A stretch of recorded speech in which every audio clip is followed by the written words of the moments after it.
This season marks a new beginning. Witness the raw power, iconic sound, and pure speed from the historic Lotus 79. Experience the competition and glory days of early 80s open-wheel action. Watch as drivers wrestle these ground effects cars into submission. Drivers will face off wheel to wheel. For some, it's a chance at redemption. For others, an opportunity to make a statement. All sharing the same goal, to be crowned champion. Who will be victorious tonight? The Lionheart Retro Series presented by DMLC Racing Channel starts now.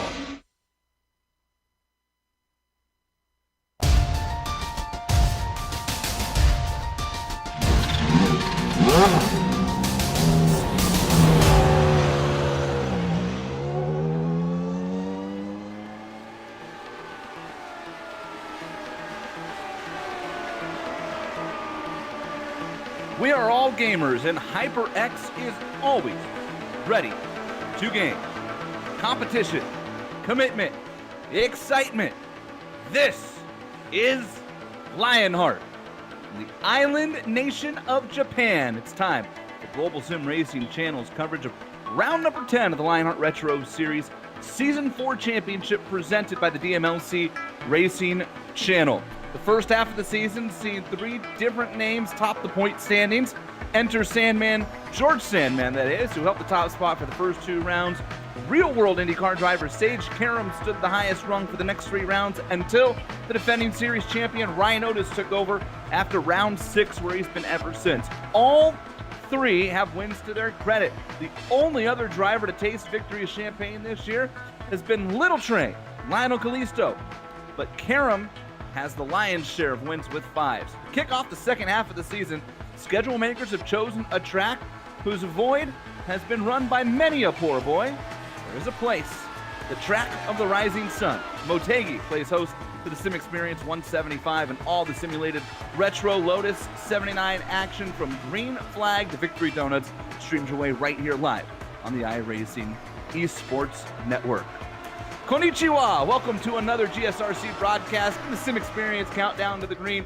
Over the next 15 minutes or so, GSRC will bring you all the storylines, all the stats, all the facts you need to appreciate the SimXperience 175. Here to bring you the world's eye view alongside of the banker Brian Yatsik. I'm Jason Galvin. Sean Ambrose has director duties. Dougie Beard with the great camera angles tonight. And we're going to throw an extra wrinkle into things and allow DJ Clark to join us on pit road once again. Twin Ring Motegi has latched on to it's the most famous oval track in the world outside of the United States. It is a beautiful, picturesque racing facility. Truly a unique track rife with passing opportunities. Let's take a look around here. The GSRC Track Guide.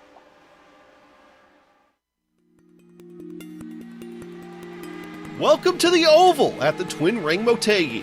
Let's get a common misconception out of the way. While damaged in the earthquake of 2011, it has been repaired and would need very little done to see major racing action today. Got it? Great. But one thing is true, it doesn't get used that much nowadays, so it's great to have it here in the virtual world. In American terms, you could probably best compare this track to Gateway or Darlington in that it's egg-shaped. While both sides of the track are banked at 10 degrees, the difference is in the radius. Turns 1 and 2 are open, wide, and sweeping. Most high downforce cars will be able to take this flat out. The backstretch is also nice and wide, bringing with it plenty of side-by-side action. Turns 3 and 4, things narrow up a bit. In addition, the turn is much tighter, so you're giving the brakes a bit more of a workout here. And that opens up to a decently wide front stretch that the only challenge will be that wall on the exit of 4. Having been around since 1997, we've actually seen some history around this 1.549 mile, 2.5 kilometer track.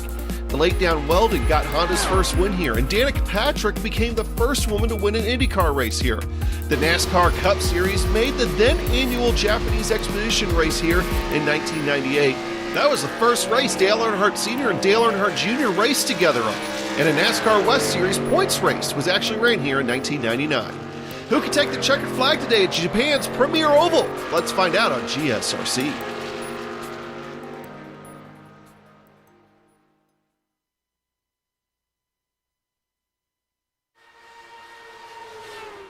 And we welcome back in my broadcast partner, the banker, Brian Yatsick. Twin Ring Motegi presents a lot of challenges for these retro cars. He has even more so than the Indy cars we traditionally see here, because this old Lotus F1 style car is a draft hog. It's like that Washington football team.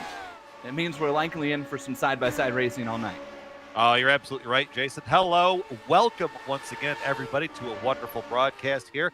Motegi is a fun little oval.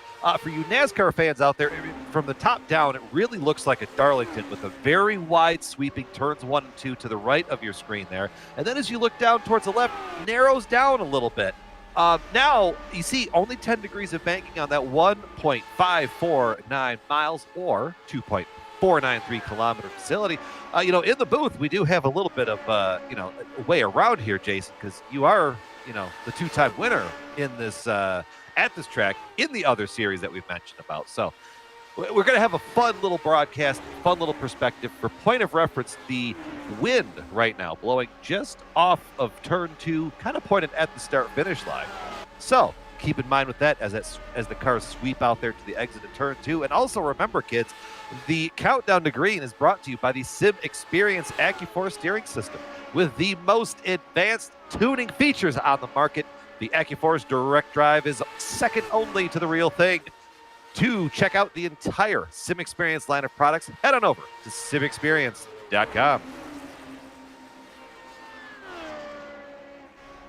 Take a look at our point standings here, presented by our good friends at the DMLZ Racing channel. And as we mentioned off the top of the show, it's Ryan Otis leading the way by 73 big ones now over Sage Karam. Little Train up to P3, gained 2 spots in that last race when George Sandman missed at Sonoma, as did Sage Karam for that matter. Aaron Morgan up to 4th, Dustin Wardlow in the tie, but Morgan has the tiebreaker right now.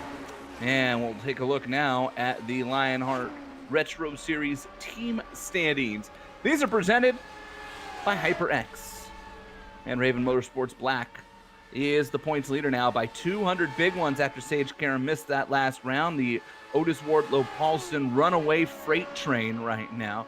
Never looking back, as Inzaldo, Jägerländer, and Karam have some company thanks to Sage Karam missing the last round of this series. So we'll have to keep an eye on that story here throughout the evening. Sage is here tonight, and that, of course, is a big deal, as Brian Yatsick tell you all about the Butt Kicker Rookie of the Year standings.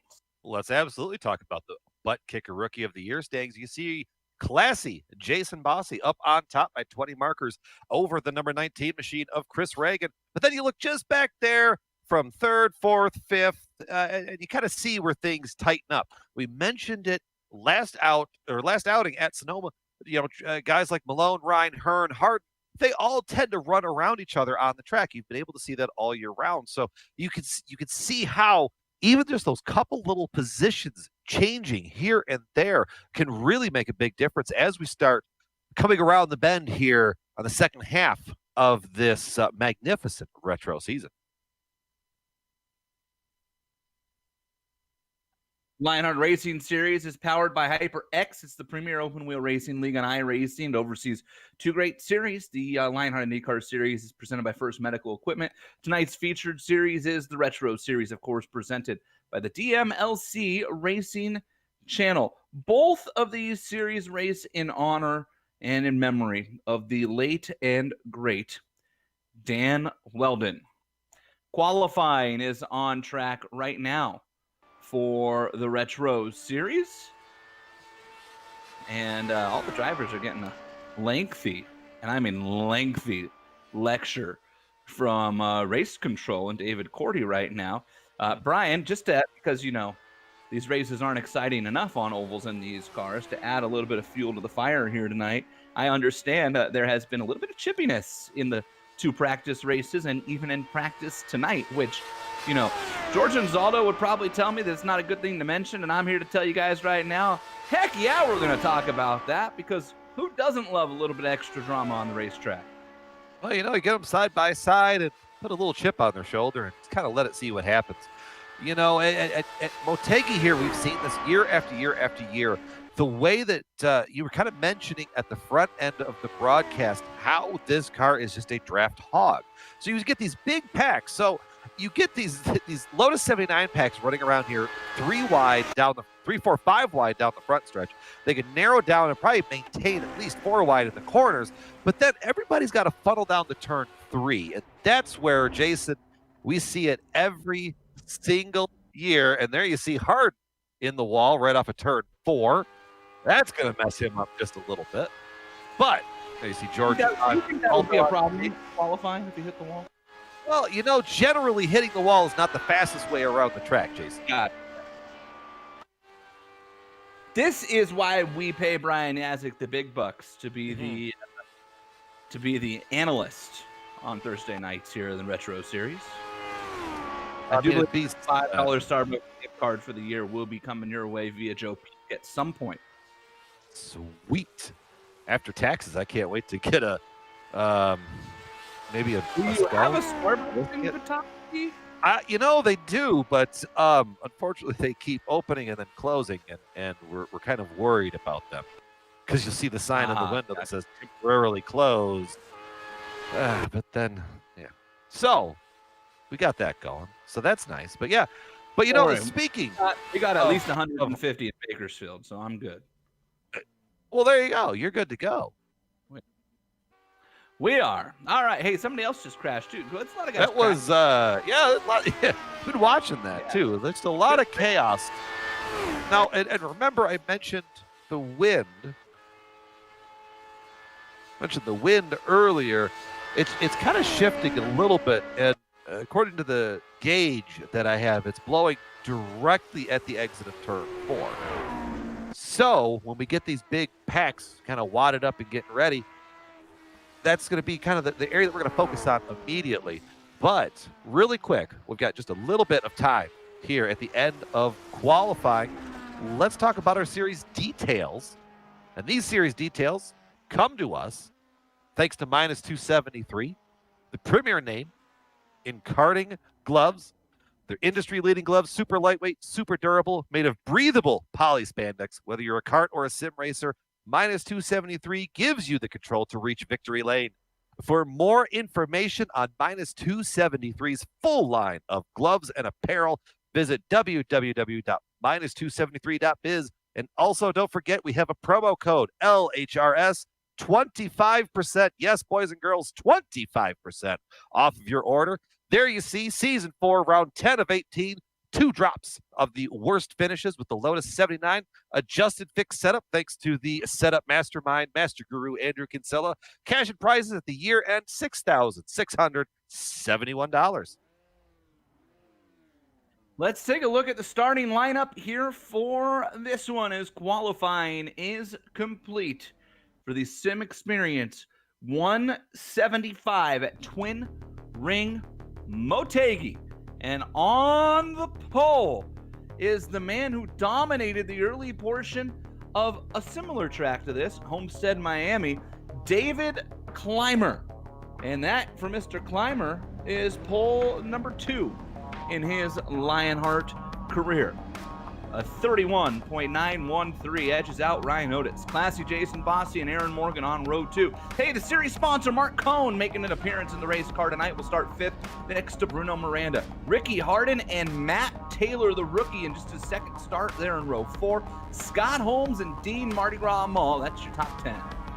In the 11th spot, we have Tyler Groff making a one-off appearance here at the Motegi racetrack tonight. To his outside, Chris Fowler. In row 7, you have the Candyman, Dustin Wardlow, with series founder George Anzaldo to his outside.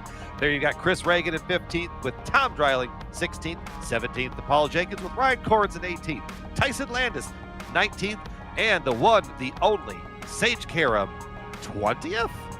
Keep an eye on that one. It'll be fun. Row 11, Mike Rasmus with Little Train, Lionel Callisto. Remember, this will be Rasmus' first non-Indianapolis Motor Speedway oval start in this car. Finian DeCunha and Mike Rigney in row 12. Adam Young and Richie Hearn in row 13. And Travis Englander, Sam Crow will round out this 28 car field here at Twin Ring Motegi. Let's take you through the onboards here. And the first one is our HyperX onboard, second in points, the series leader in wins, and he's coming from 20th. So you better believe Sean Ambrose has this camera on speed dial. It is Sage Karam. Whatever you play, however you play it, HyperX knows we're all gamers. Promo codes LionHRT15 at hyperxgaming.com. Let's move up the grid just a little bit to Mark Cohn in the DMLC Racing channel. DMLC, your home for best sim racing videos online. Looking over the left helmet and down. It's going to be a good shot here as we progress through the evening tonight. Ricky Harden with the minus 273 onboard camera. Durable, breathable, lightweight racing gloves. Use the promo code LHRS at minus 273.biz. And to finish up business, SimXperience on board to George Ansaldo. SimXperience, second only to the real thing. SimXperience.com. Here we go. Twin Ring Motegi, 175 miles. It is 113 laps for 28 screaming, naturally aspirated Lotus L79 Formula One cars in the Lionheart Retro Series, presented by the DMLC Racing Channel and the Lionheart Racing Series, powered by HyperX. David Clymer's on the loud pedal. The green flag is out at Twin Ring Motegi.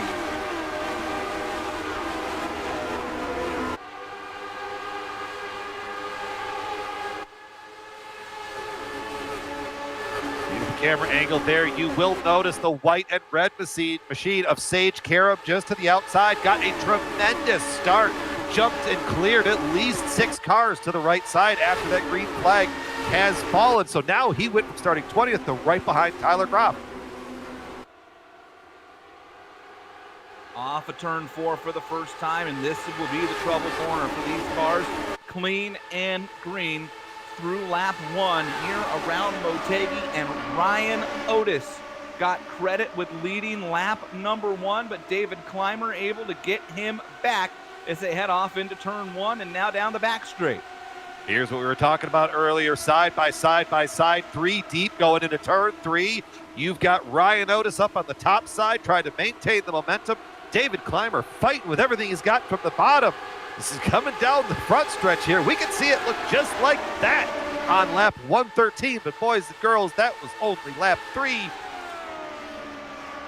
think you're going to see that outside line will be the preferred line the longer we run, Brian. Even though these cars, they don't really wear their tires necessarily, but you get them hot, you're going to start to aero push. You're going to get rubber buildup down on the bottom. You're going to get light on fuel, so you really get a killer run on the outside off of turn 4. And I think eventually what you'll see is that top side is where you want to be when you're racing to the finish. But that's a long ways away here as we complete lap number 3 of 113 at the Twin Ring Motegi. And Ryan Otis has led all 3 laps by a mere inches so far.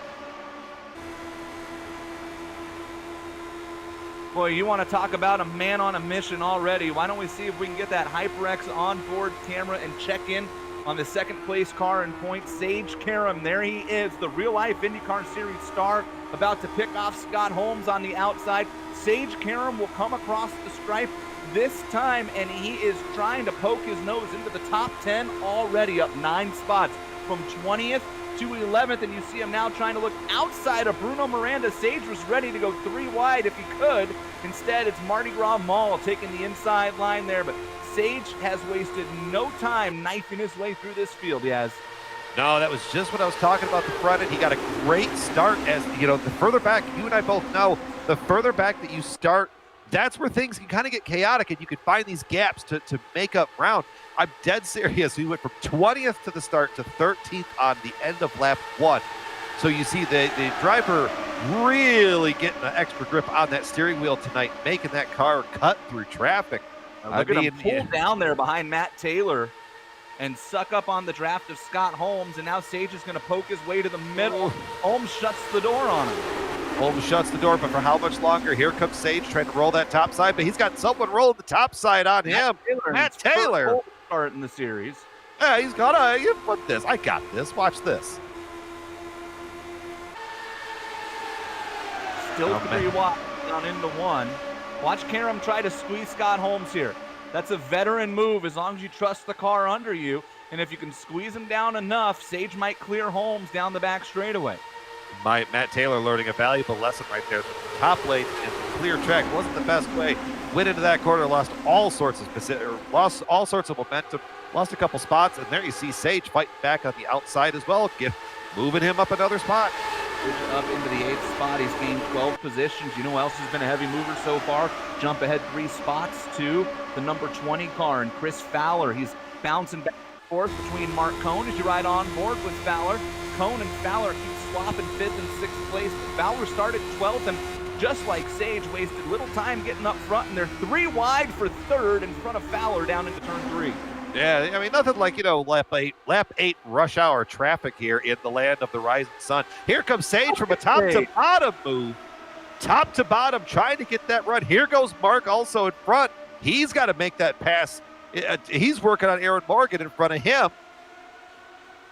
Well, that was a sharp move by Mark Cohn, the Watchman, the sponsor of this series, to get down in front of Sage. First, it kind of shunted Karam's momentum, and it also gave him a big run now behind Aaron Morgan, who's looking to the outside of classy Jason Fossey. I don't think Morgan's going to get there. Meanwhile, David Clymer has cleared Ryan Otis out in front of this one and has even opened up about a 0.2 of a second gap. So Clymer to the lead, Otis behind him, and then they're 2x2 for about as far as the eye can see here in Motegi.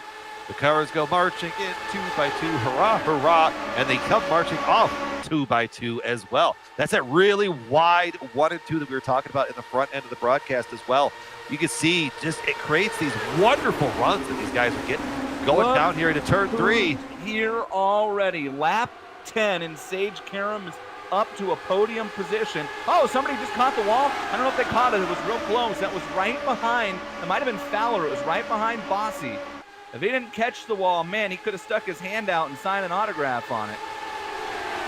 Tell you what, though, Sage getting to the front of this field faster than your local pizza joint getting the pizza to you. Now you get there. Now you kind of try to figure out what to do. Now they're side by side.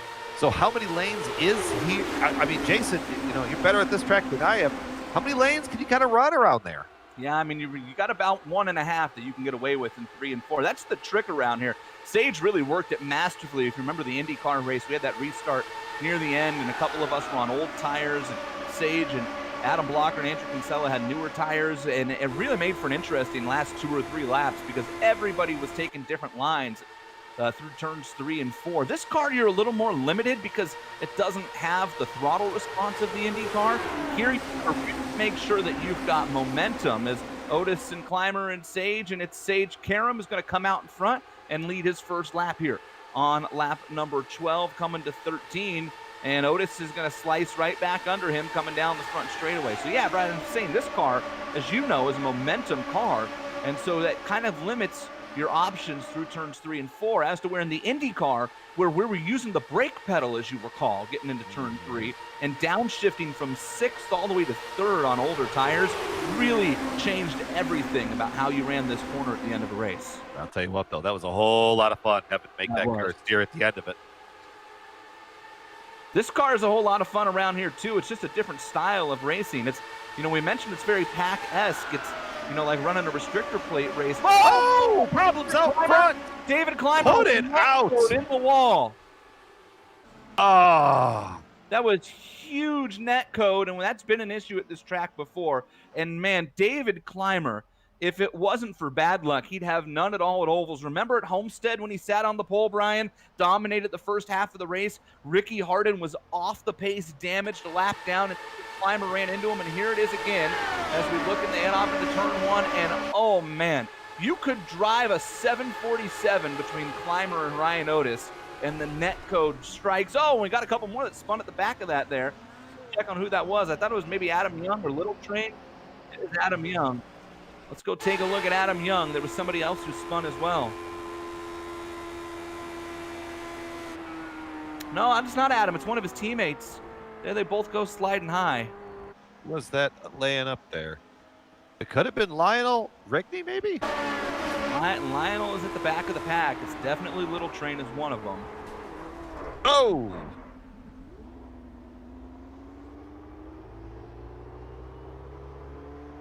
Oh, and here comes Little Train. Oh, it is the uncomfortable angle. And Mike Rigney Richie Hearn jumped on the brakes in front of Rigney. Oh, it's Mike Rasmus. I apologize. Rasmus jumped on the brakes in front of Rigney, who just turned right into Little Train.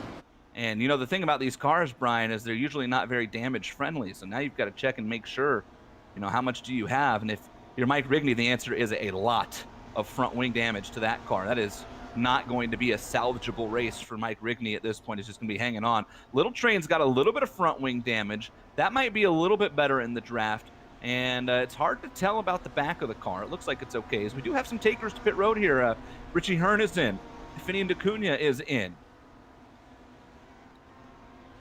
Mike Rasmus, the magician, Richie Hearn, Adam Young, everybody kind of caught up in the back end of that collision. Marty Gras in. Tyson Landis pit.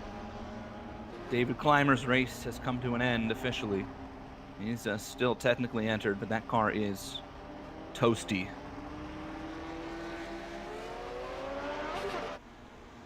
Let's take a look at our in-race analysis, yes. Take a look at it. Brought to us by Butt Kicker. 113 laps on the docket tonight with a max fuel stint of about 48 laps or so. They tell us behind, you know, whispers behind the haulers. Silly engineers. 20 incidents gets you a DQ and minus 10 points in the overall tally. If you can get out of here, if you could finish this race with 20 incident points, I would be shocked.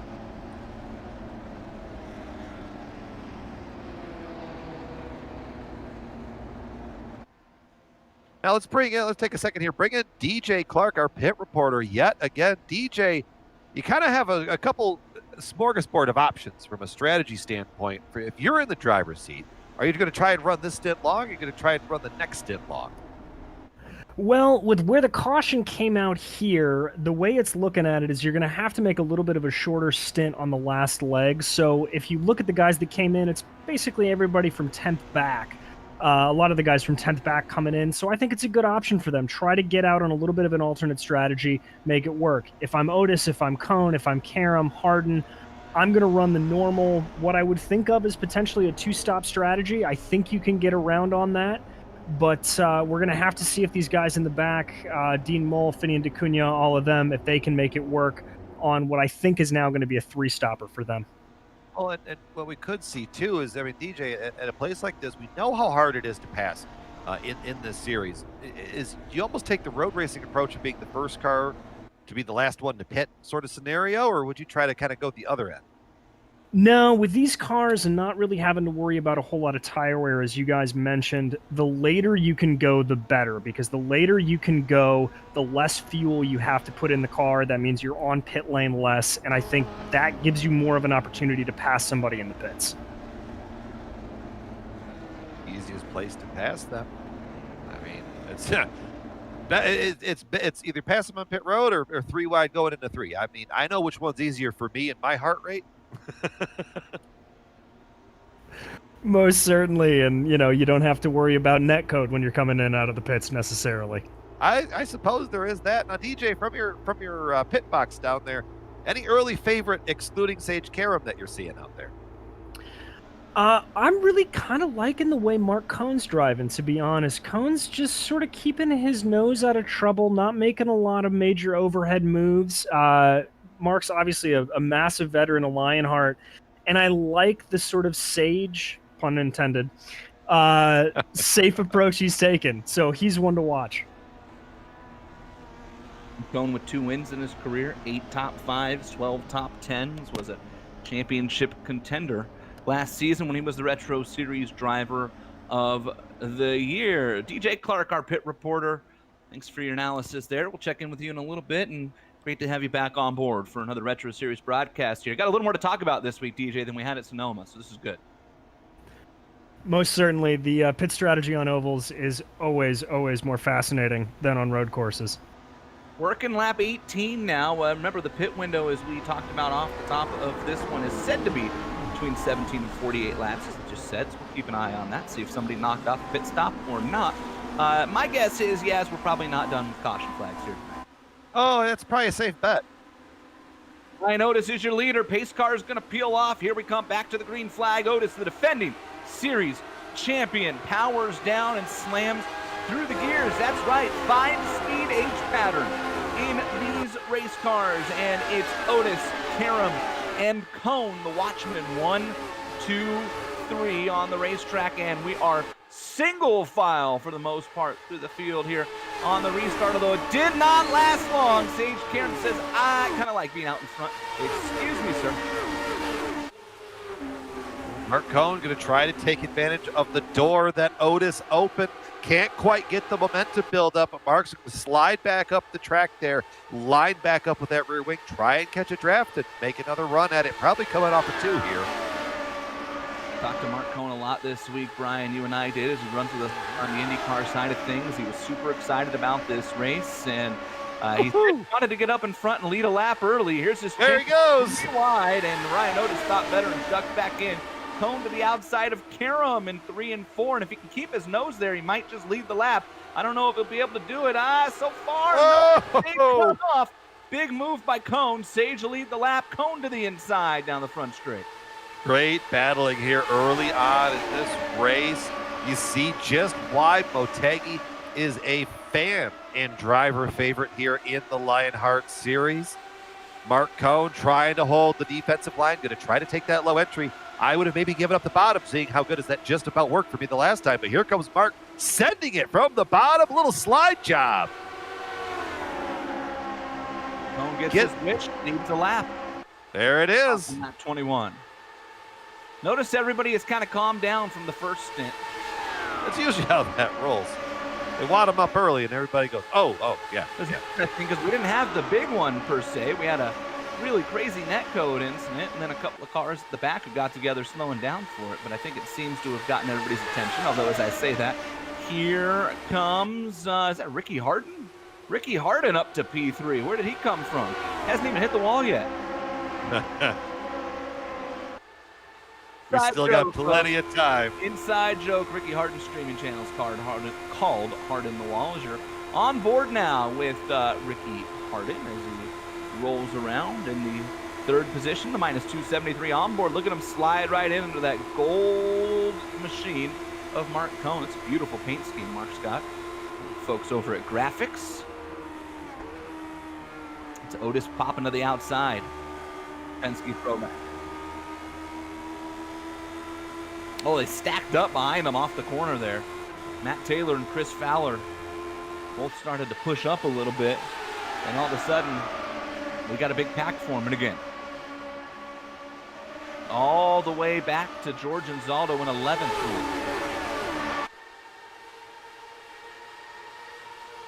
I mean, speaking of George, let's kind of highlight George here. I mean, George being in our driver's profile here, 58 races in the Retro Series, 0 wins, 2 poles, 2 top 5, 10 top 10s. First start being Homestead Season 1, best finish, 3rd at Homestead Season 3. But this season, George has had a lot better qualifying pace in years past. It wouldn't surprise me, maybe knock that goose egg out of the win column there. It's racing, man.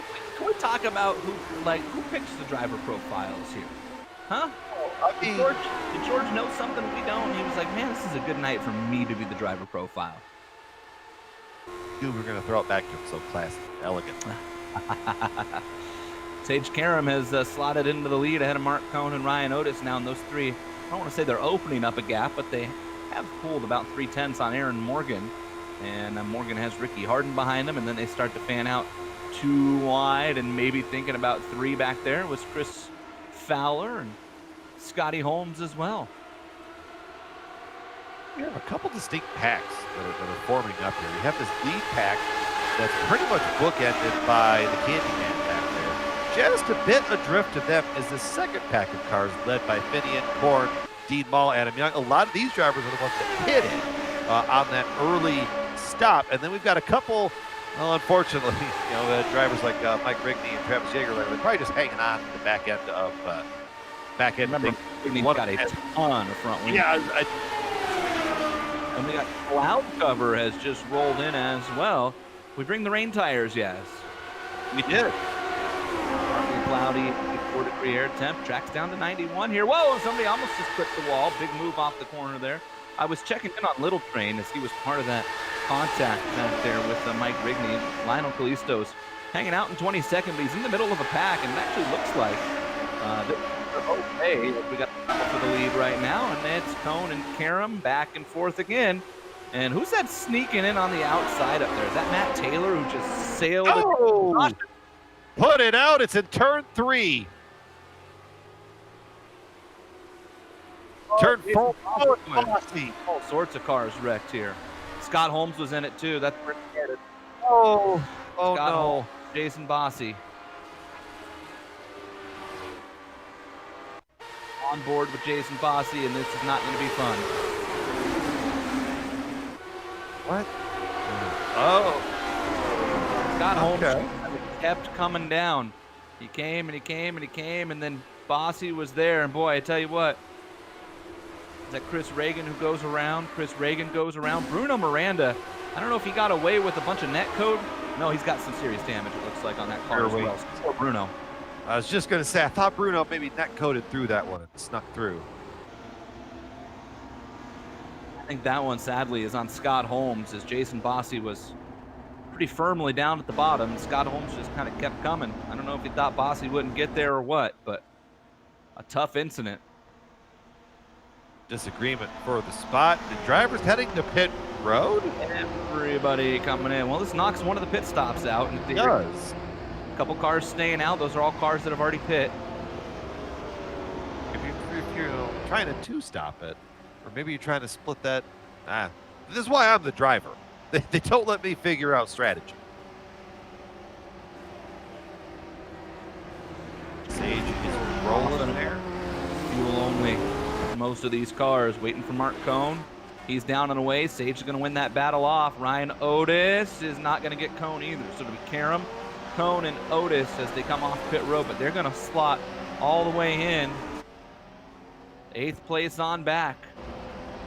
Top 7 stay out. It's Hearn, Young, Korn, Small, Graf, Landis, Jaegerlener, who all stay out on the track.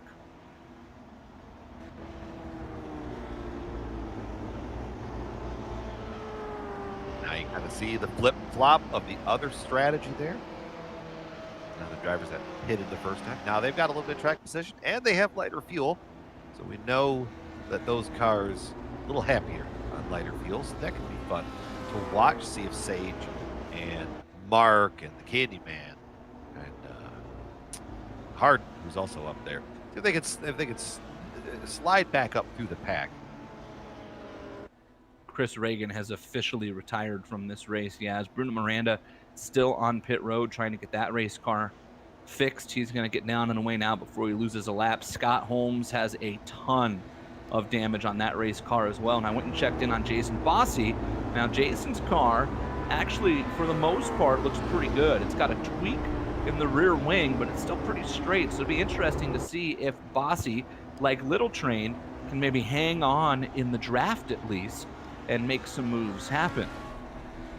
Yeah, I mean, all things considered, Bossy could have had things go a lot worse for him there. Just, you're right, that little tweak on the right, and probably the right rear part of the wing, could be messing it up, but you can hang around in the draft and make life easy. That's the best way to do it. But now we've cycled back around, so behind the pace car now, Richie Hurd.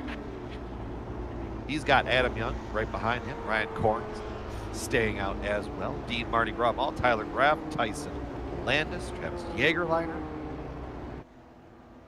Top 7 staying out. DJ, tell me what you're thinking here, bud. Well, it's going to be just on the early side, I think, for these guys who came in to make a 2-stopper work. So it looks like everybody's probably going to be committed to a 3-stop race at this point. That said, you can gain back about 3/4 of a lap of fuel running under yellow. So if we continue to have these, we may be able to make that 2-stopper work. That said, these guys that are running up front, Richie Hearn, Dean Moll, Tyler Graf, all of them, it's going to be, I think, playing right into their hands. Taking that early stop looks like it's going to play out for now. They're going to be on lighter fuel. And they're going to be able to go faster, and I think that 2-pack system you were looking at is going to be coming out once again as Sage, Mark, and Ryan Otis may have to fall back a little bit just because they're not going to have as much speed. Sounds good. You mentioned Tyler Graff there. Let's take a look at this Tyler Graff. Every time I do, it makes me laugh. Running a one-off paint scheme, the old James Hunt special. Look at that paint scheme right there. You gotta appreciate the old ones. You know, if you watch the movie Rush, if you know any bit of F1 history from the 70s, that scheme you can recognize, pick out. Tyler had a lot of fun putting that one together to get on for the broadcast, running a very, very, very part-time. Basically running only the ovals that he wants to run here in the Retro Series. Dean Mardi Gras Mall right there in front of him. Probably 2 to go right here. Jason, I mean, we've seen him kind of rack them up, stack them up, and wreck. Where do you think we're going to kind of land on this restart now? Yes, I mean, I think that this is an interesting spot because you now have a bunch of cars at the front of the pack who have not been there all race, right? And, you know, it's one thing to be at the front of the pack, but it's another thing to be racing around cars who you've not raced with, especially at a track like this. We've seen this style of racing, and we just saw a pretty big mistake from Scott Holmes there with Jason Bossy, and those were 2 cars who raced side by side for several laps, and so now you're going to get drivers who have not been close to each other. That could certainly make things different, and it'll probably remind you of what it was like to race early on in the race.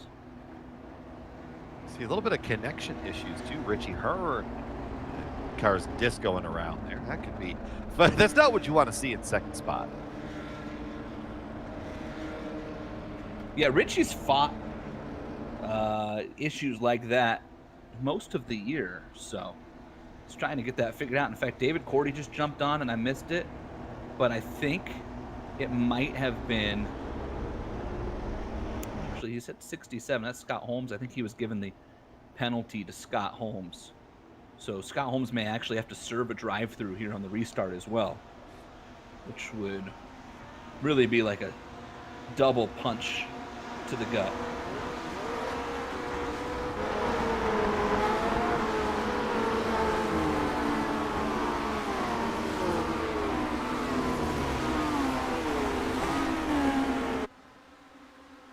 Here we go. Pace car peels off.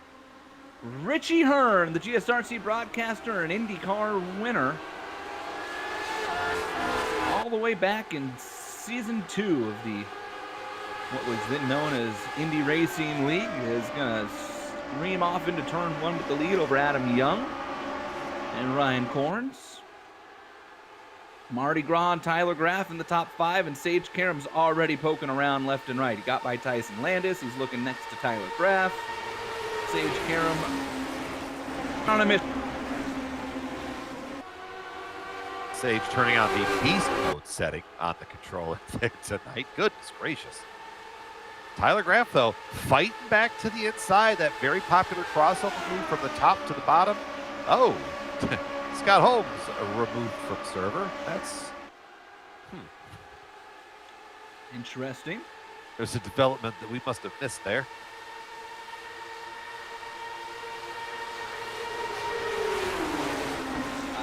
Look at that battle, though. Was issued a penalty. That's besides the point at this point. Great battle, though, up at the front end of the field. Now Adam Young getting up there to the sharp end of the field. Sharp end of the stick. I keep using the same analogy. I'll figure it out eventually. Ryan Corns as well now to the lead. You see him fanning out side by side yet again. Tyler Graff getting back up there. Mark Cohn sniffing the draft, going down into turn 3. So you're going to start watching this front pack start building back together, Lego brick by Lego brick.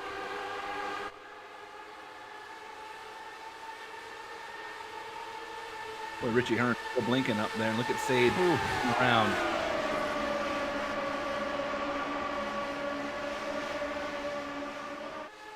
There is no chill at all in Sage Karam, and that's why he's at the front so much.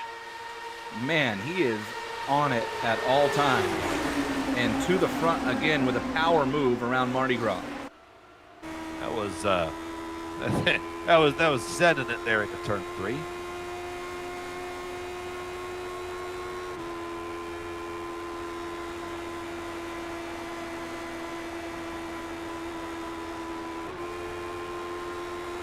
fantastic battles, fantastic camera angles there. Looking off the HyperX camera, he's got Dean Mardi Gras all fighting back to the inside. Ryan Corn sniffing around in third place as well. Look at Sage coming top to bottom, pinching down on the right side, getting that run off the corner, trying to break the draft, but here comes Mardi Gras fighting back. Down off into turn one, getting a little bit of arrow wash. Here comes Corns with a run as well, with Adam Young looking just back. Where is Adam going to factor into this?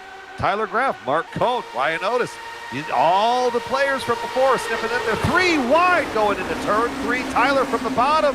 Can he make it stick? And there's still 3 wide behind him. Cohn stuck in the middle. That was clear-ish. Almost 4 wide.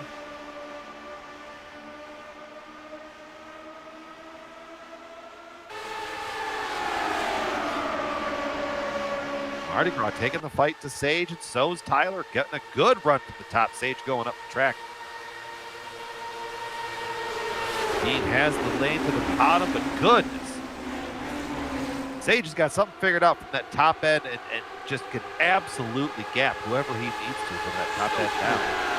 That's the key. I think it's just so smooth. Tyler to the inside of Mardi Gras. Boy, Dean shut the door on Tyler Graff, and they almost learned what it was like to be rocket ships. They were going to be ready for liftoff. Official word from race control, Brian, is that Scott Holmes was removed as a precaution to protect the field. The race car was too damaged. He was trying to get it out around the track, and it just wasn't going to work out. Not his night after that incident. So Scott did wrong, just had an injured race car, and race control wanted to make sure something didn't happen that took out another car. Scott will be back for the next one. Well, speaking of getting caught up in that early incident with problems, Bruno Miranda has packed in for a night. Poor Bruno. Man. One day Bruno's going to get through one of these things without being involved in somebody else's dust up. And it'll be glorious.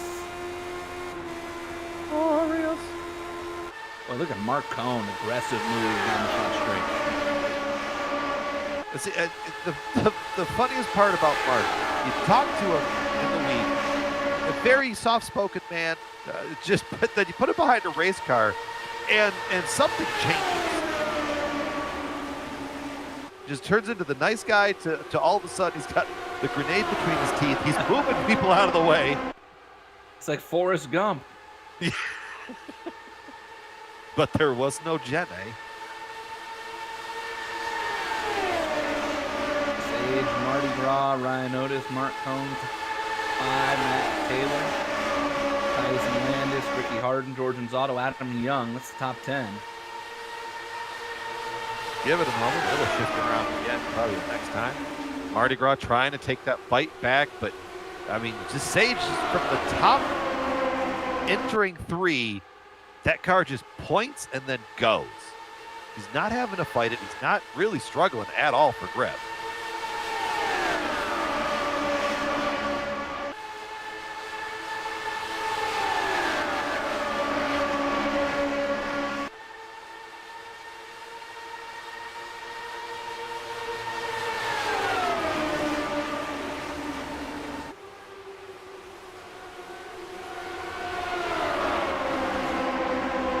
Great battle.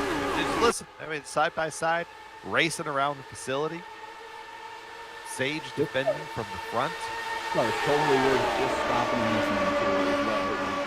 We're talking about sounding like a race car. This car sounds like a race car. Well, you know, if 2020 has taught us anything, it's to appreciate things that bring us just a little bit of joy in the universe.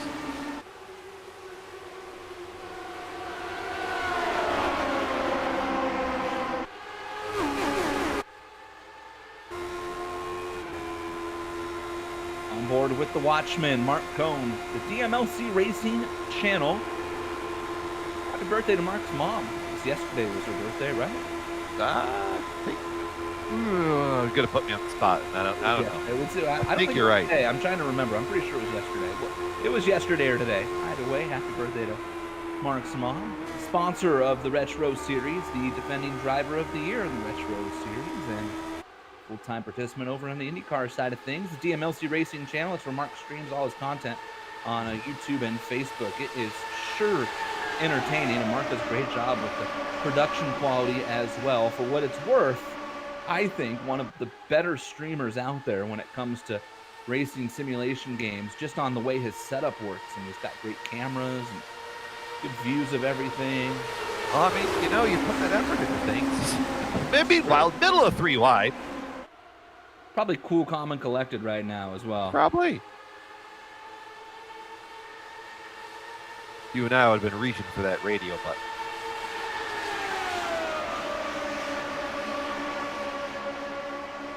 Well, makes the middle work. He kind of hung out Tyler Graff, one of our other buddies over there on the IndyCar side. Tyler going backwards right now, like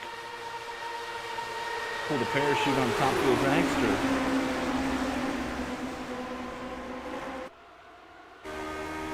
Right on board with George Osvaldo. HyperX, Butt Kicker, and DMLC Racing Channel. SimXperience on board. I think that makes Chicago Fire Department paramedic.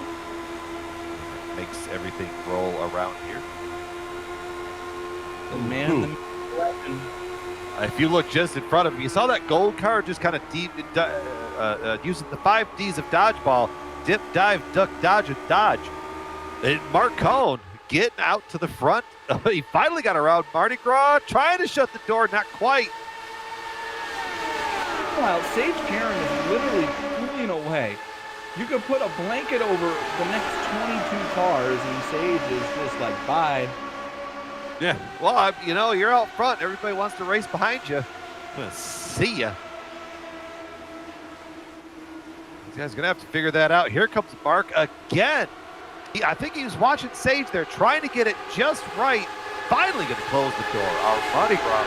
So now Mark Cohn trying to set out and retake the lead here at Motegi. Closing in on the halfway mark of the SimXperience 175 here at Twin Ring Motegi, and Sage Karam has been out front more than anybody over the last 30 laps or so, with the watchman Mark Cohn just behind him. And then they're 2 by 2 by 2 by 2 by 2 by 2 by 2 by 2 by 2 ish. I think I got right on that. And then in the stands tonight is Erica Baidu.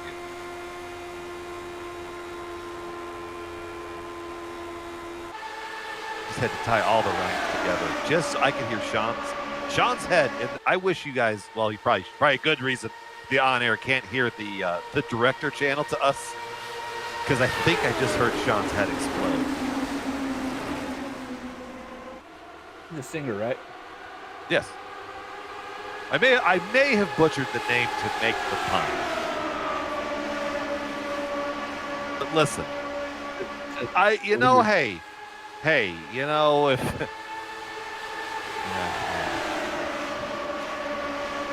Mick Yeager called. He wants to know how to say musician's name. Oh, did he? Battle for the lead. Mark Cohn ran Sage down.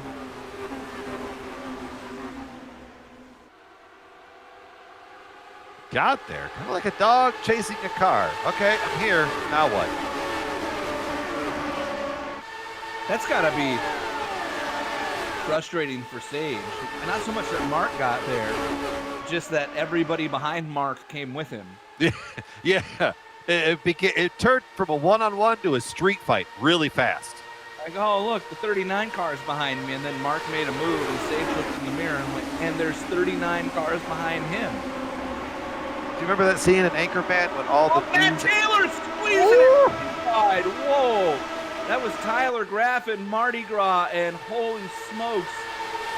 If this car is 3.5 feet wide, he didn't have 3.5 feet. Yeah, let's take another look at that. I mean, you're going to see what we saw. Woo-hoo! Run down the back straightaway. Now watch this. Tyler Graff nose out. Look, Matt Taylor is way up there. It's the high rent district up there. Tyler Graff pops up, and Matt is just like, nope. About having some faith in Tyler and Mardi Gras. Higher than the hind end of a giraffe up there in turn 3. That was great stuff. Hey, halfway this past time around, and Mark Cohn back to the lead around Sage Karam. Ryan Otis just showed back up as well. Otis to the outside of Mardi Gras, looking to move into the top 3. Well, you know, it's that time of the race where Ryan Otis just says, hey, guys, I'm still here. And then he's just going to fade, kind of hang back. But he's, every once in a while, he just comes back to the front and goes, hey, hi, guys. You're going to have to fight me at the end of this. I'm just letting you know. Still the defending champion. Still the points leader. Don't mind me. Still the one we run to. You are just the Grammys tonight or something? I don't know. Must have had the extra special Cheerios this morning. It's worth noting, by the way, we're going to get a first-time winner here at Motegi. Alex Saunders in Season 2, which was the first year we raced here. And Big Joe Hassert was the winner here last year by 0.09 of a second over D Mall. So this is a good track for Mardi Gras, running up there right now in the top 3 and thinking about making a move for the lead. We thought better of it.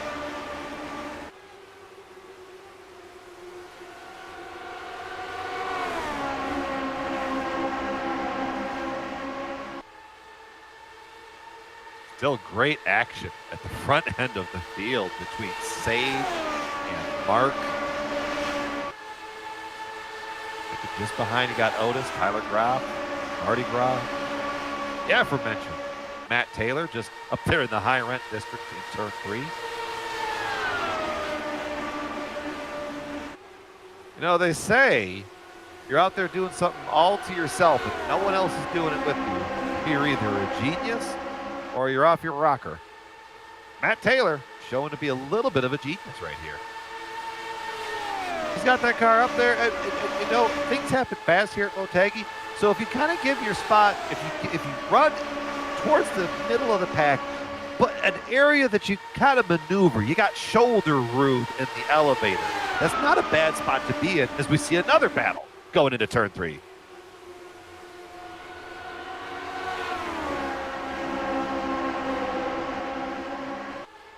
Let's go on board Ryan Otis. Wonderful viewpoint to all of this battle, right off of the front wing. Dougie bringing us all of the fantastic cameras.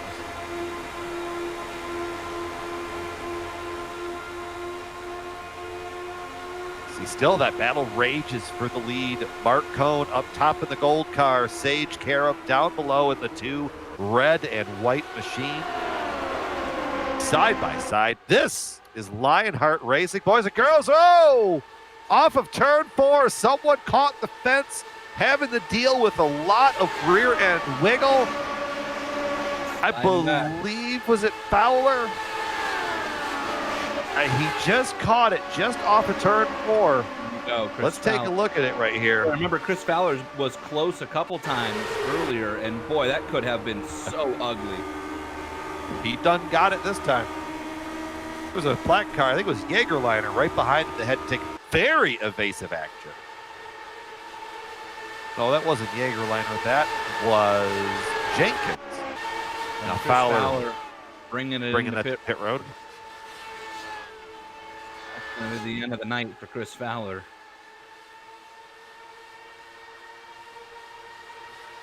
God, from the white line to the walls to the sweat drips down your palms. This is fantastic racing here at Motegi. I think you went in the wrong industry. No, what you're having is this is a Rain Man moment. I will never be this on point again. So everybody at home, take advantage of this. So we should bookmark and save this broadcast for the future little Yazik that's going to be running around. Absolutely. Hey, this is a good time for me to congratulate you, huh? Because it's public now. It is. It is. Talk about it on the podcast. First time daddy to be, Ryan Yazik. Congratulations to you and your beautiful wife, Serena. I know you guys are happy. Oh, somebody else in the wall back there. Red and white car up top, going backwards. Is that Harden? I got a little misty-eyed right there. Sorry. That was Rick Harden. Ricky Harden in the wall. Tyler Graf pitting. Remember, he was one of the drivers that took the early pit stop. So now, at the end of that fuel run, that is 49 laps. Might have a couple extra laps in the tank. 49 laps is what we just saw Tyler Graf run. We are coming to 47 to go. So, this is the window right here. So Tyler is going to take the opposite approach here and just kind of run to the beat of his own drum. He's not racing for points. Try and get a win. But Tyler also had a couple of cautions in there. So it's not 49 clean and green laps. I think this is going to be very close for him, Yaz. I think he's going to need another yellow. Well, at the rate they're going. True. Remember, they pit. They pit as they're battling. Oh, Sage. Right still. Oh. All those cars pit, and then we've got another full caution. So he had not only the pace laps of his own yellow, but then another 4 or 5 under the next caution as well. And now I know a resident pit expert, DJ, he times this stuff out. He gets it down. DJ, without a green, do you think Tyler can get there? Yes, I think he can. Just barely. He's gonna be running on fumes at the end, but it looks like from what I was able to get him coming out of the pits, I think he's got it. See, the thing Tyler's got to know that he's good, Brian, because why else come in? Because look, there's some other cars that he pit with who have not come in yet, right? Yeah, well, and where Tyler merged out, let's take a look at that.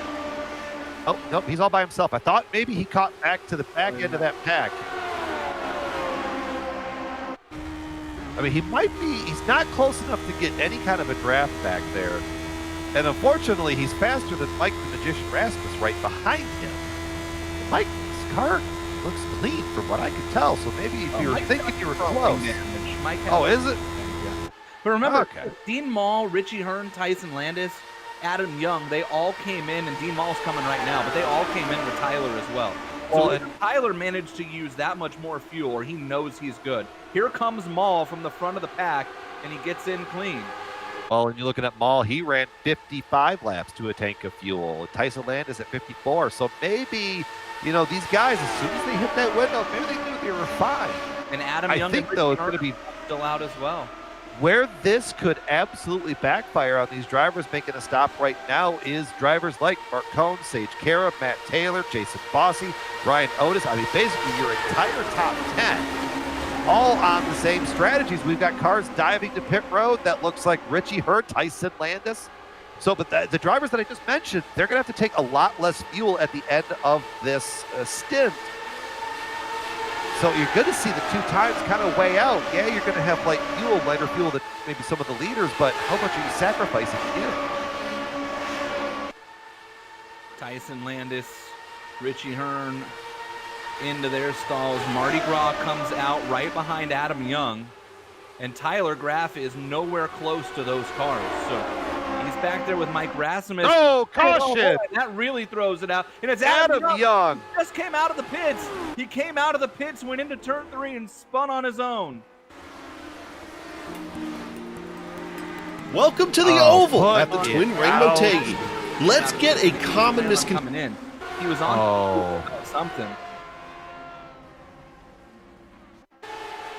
Adam was coming this time, Brian. He was the last car to have not pit.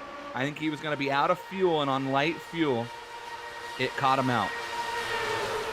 Oh, did he turn in and lift on light fuel? Yeah, exactly what happened. He turned in and lifted to come to the pit, and around it went. And Dean Mall, Mardi Gras? Dean Mall.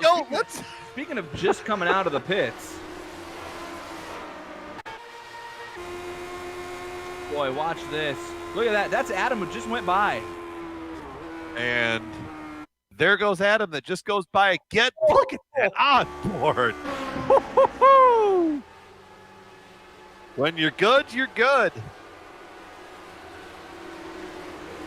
So now that's going to kind of cement. You're talking about Dean Mall, of all the people who got hurt there, running third when he came to pit road, and now he's going to have to take the wave around. That's if nobody stays out. Let's look. No, nobody's going to stay out. Turn, Tyson Landis all going to get around. Hearn, Landis, Mall, Tyler Graff, they'll all get the wave. So will Ryan Korn. They're all going to have to go to the back. And now let's watch the battle off of pit road here, because this matters.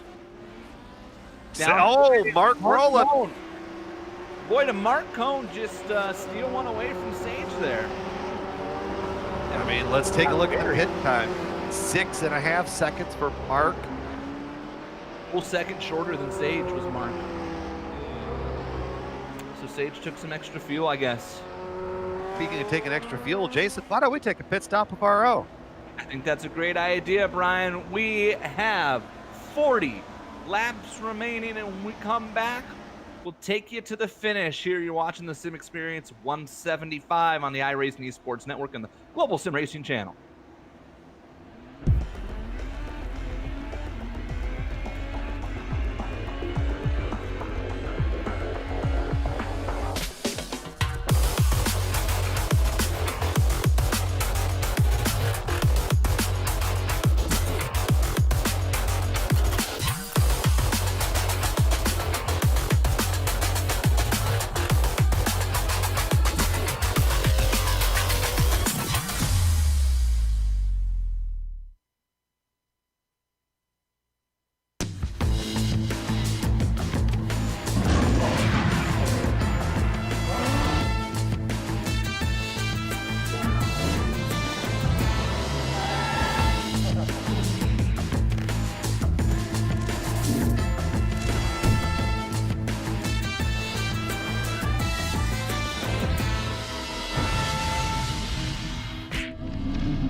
Still under caution here in the SimXperience 175 at Twin Ring Motegi. This is the third caution of the evening here in the Lionheart Retro Series, presented by the DMLC Racing Channel. I'm Jason Galvin, alongside of the banker Brian Yatzik, DJ Clark down on pit road, Sean Ambrose handling the directing duties for us here, and a shout out to Bill Soupzon, who carefully crafted some of our pre-race spiel tonight. I had to cold read that, and that was an entertaining part of this race for me, to say the least, while the rest of you were like, oh, hey, check that out. I was like, oh, please don't mess this up, because we all know Soup is the ultimate wordsmith. See where race cars that are getting the wave around right now. There's a few of them there. Mardi Gras Mall, Tyler Graff, Tyson Landis, Richie Hearn, and Ryan Korms all getting waved around onto the tail end of the lead lap. We'll turn the lead over to the Watchman, the reigning driver of the year in the Retro Series, Mark Cone. Also, shout out to the chat. Looks like classy Jason Bossy has got himself a fan base. Gary Bossy and Ryan Bossy in the chat cheering on their fellow named fan. A lot of bossies. There's a lot of Bossies. Are Yeah. they telling people what to do? Not yet. That's disappointing. I mean, they've got a foreman's control over here. I mean, if any more, they're going to be the mighty Bossy tones.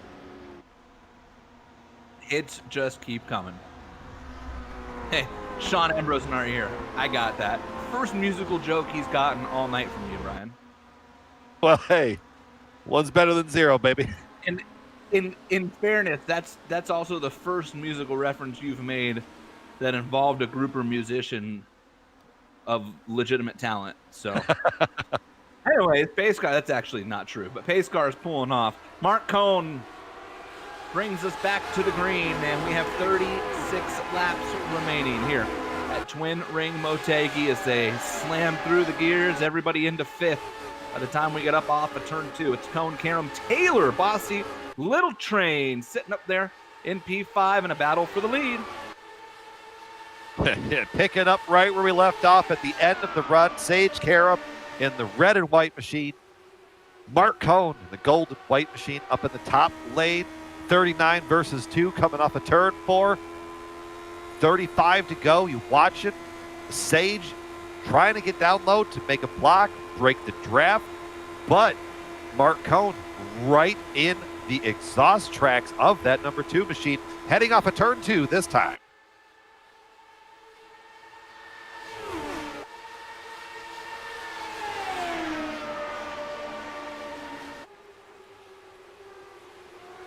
Still side by side. Oh, put it out! Problems in turn 4 again. It might have been Paul Jenkins. He slipped back. It is Paul Jenkins. He went around all on his own. So just like Adam Young, Paul Jenkins, a little bit too much lift in 3 and 4, and around he went. And boy, George Anzaldo. Oh, George. Put a diaper on, George. 4 tires and a change of underwear for the driver of the number 6 machine. Jenkins managed to not hit anything. Here you're on board with Anzaldo, and watch this. Oh, boy. Bringing you the wreck avoidance cameras. George has watched Driven one too many times and has not watched enough of Days of Thunder. Because he did not try to drive through that. He tried to miss it, and it almost got him caught up. I mean, we're not putting quarter turn 1 and 2 for him to go pick up there at the right rear. I mean, hey, if you did, don't tempt George. Yeah. Getting clarification there. Drive that van around. He tries to pick up quarters with that thing. Yeah, I don't know if I've ever seen a cargo van like that with the wheelie bars, but wow.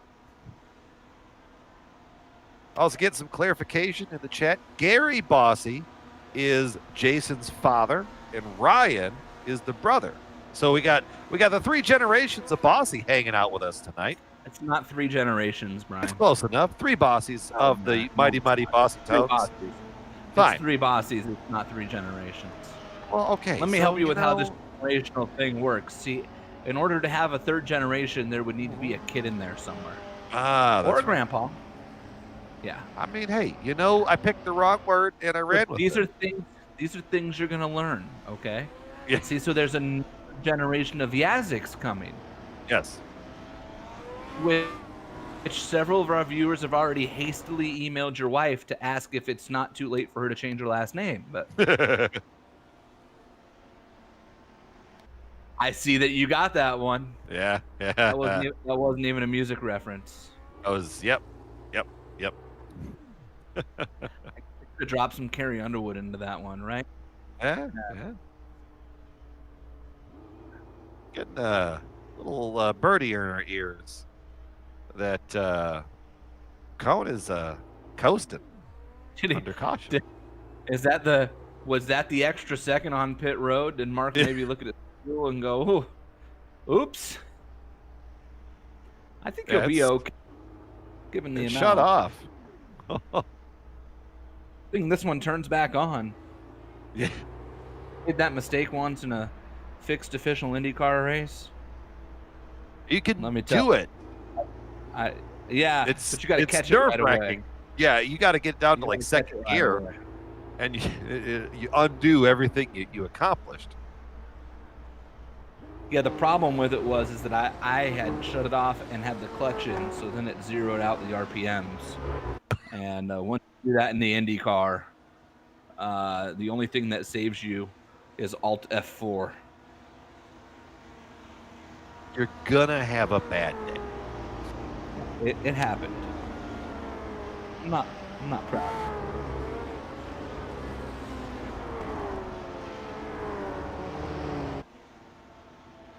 32 laps to go in the music references 175.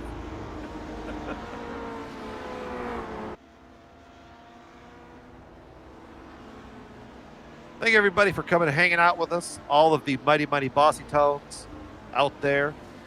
All of you other viewers at home. Thank you for spending your Thursday night with us here. Global Sim Racing Channel on iRacing Esports Live.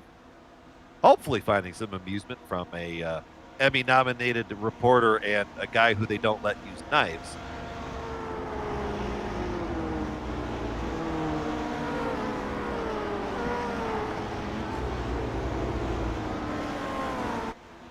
Lights still on the pace car. Let's bring DJ in here. I mean, you know, the fuel strategy has all been reset right now. So when it comes down, it's just going to come down to who can hold the wheel the best. I got to ask you again, DJ, who you looking at here for this final 30, probably 29 laps once we get the green? Well, I'm still going to stick with Mark Cohn, who you're right, he has been absolutely on fire this entire race. The other one that I'm going to look at is Ryan Otis, currently hanging out back in 7th. He is obviously one of the best drivers in this series, and I got to think that he's going to make some magic work around these last couple of laps.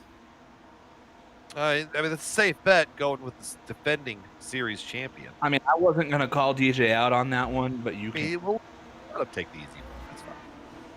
And it's only my second race in the pits. I got to take one easy call here and there. That's a good point. Yeah.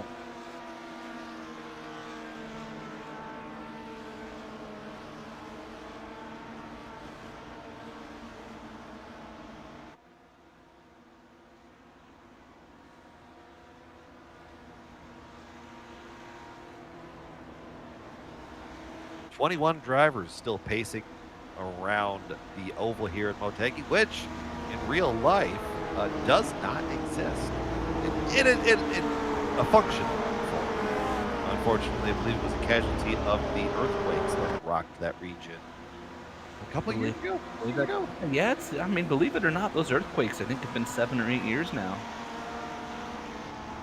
Talking about the same earthquake that damaged the Fukushima nuclear power plant, and that was, I want to say, 2011. I think the road course, I think, is still functional, but the oval. March, boy, how good was that? March 11th, 2011. Oh, That was a total guess. Total guess.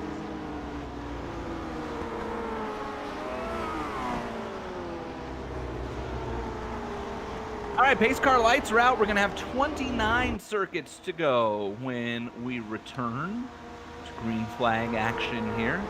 Sage Karam, Mark Cohn, Matt Taylor in his first oval start in the series, Jason Bossy, and Little Train. That's your top 5. Then it's Aaron Morgan, Ryan Otis, George Indaldo, Dustin Wardlow, Finian DeCunha. That's the top 10.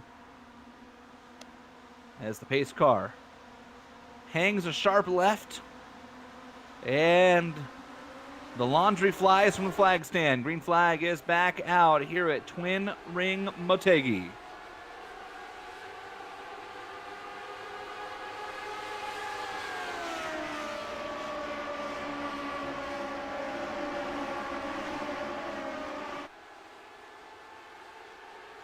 of all of the mighty boss tones in the chat, Jason Bossy up to the 4th spot with that little bit of wing damage from earlier on.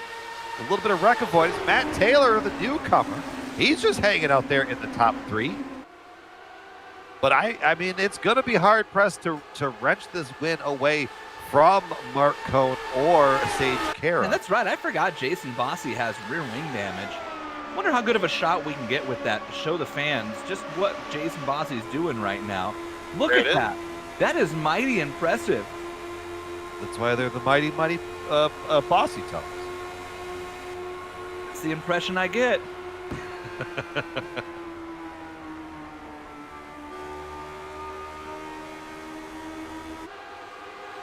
Bossy all over Taylor. Do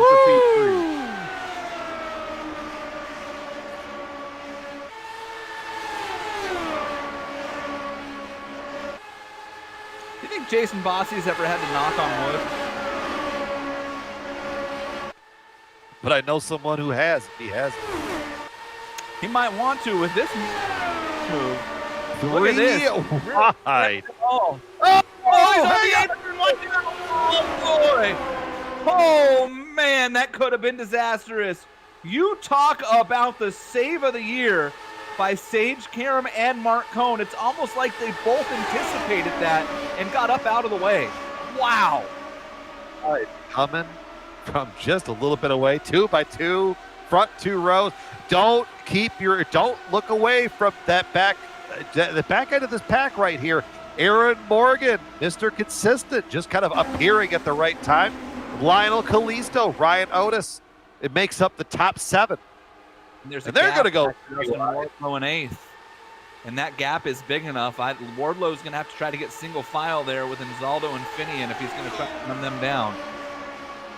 Matt was trying to close the door, but Mark had his foot well in it. Matt forced to go up top against Sage. Whoa, now they're going to try to 3 wide. It was close. Cohn and Sage, if they didn't just touch, man, they could have swapped vinyl wraps. Ballet dancing with a...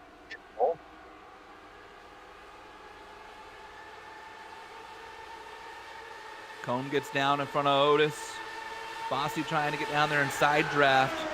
Matt Taylor to the outside of Sage Karam in his second start in the Retro Series. In his first start on an oval, he finished in the top 5 last week in his series debut at Sonoma. 4th place finish for Taylor, and he's trying to get up on the podium here in start number 2. Between Taylor and Rasmus, we've really added some quality talent to this league over the last month.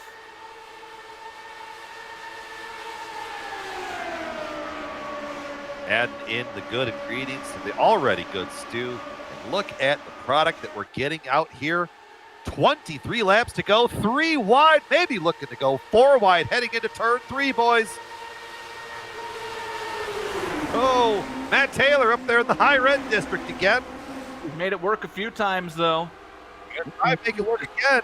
Aaron Morgan just made a beautiful move, too, to get under Bossy and Finian.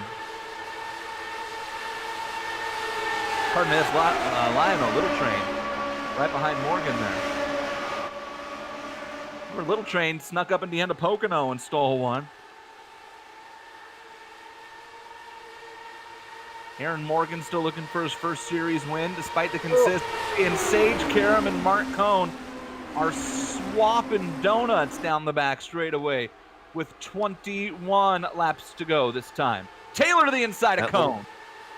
I was just going to say that move opened up Cohn to attack from Taylor heading into turn 1, working their way through the wide sweeping corner. Mark trying to make it. Mark Cohn pinch those two down too. Yeah, with 20 laps to go after the net code we saw with David Clymer earlier, I don't know if I would be testing. Oh, boys. They're pushing that net code button about as close as you can get to it. Look at this onboard from Sage, looking back, weaving down the front stretch. And yet the group behind them has made up no ground because the Dustin Wardlow, Ricky Harden, George Inzaldo combo, they just can't get single file. Every time I look back there, they're racing 2 and 3 wide. And if they get single file and maybe let the first 2 leapfrog, I think that they would get there, but they're not doing it. And as a result, this group is actually pulling away while racing this close. Yeah, if that second pack could get lined up, these guys are clearly going to want to be sending this thing 2, 3, and maybe even 4 wide if we have a caution. And it happened, I think, at the back of that second pack. Let's take a look. Tom Dryling's around. Dryling and Ryan Corns get together, and boy, I don't know what happened with Dryling. He just slowed to a crawl in the middle of 3 and 4.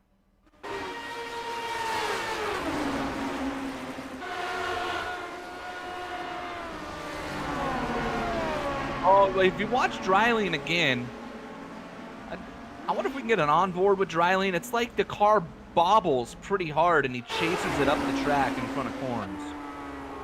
Definitely didn't want to get that corner the way that he was intending it to. Oh, sorry. That's why, boys and girls, you have to keep your mic close to your mouth in this industry. How that works. Ryan Yazik here for the at-home broadcasting instruction classes. Rule 1. Have you ever wanted to be a GSRC broadcaster? Call Brian Yazik.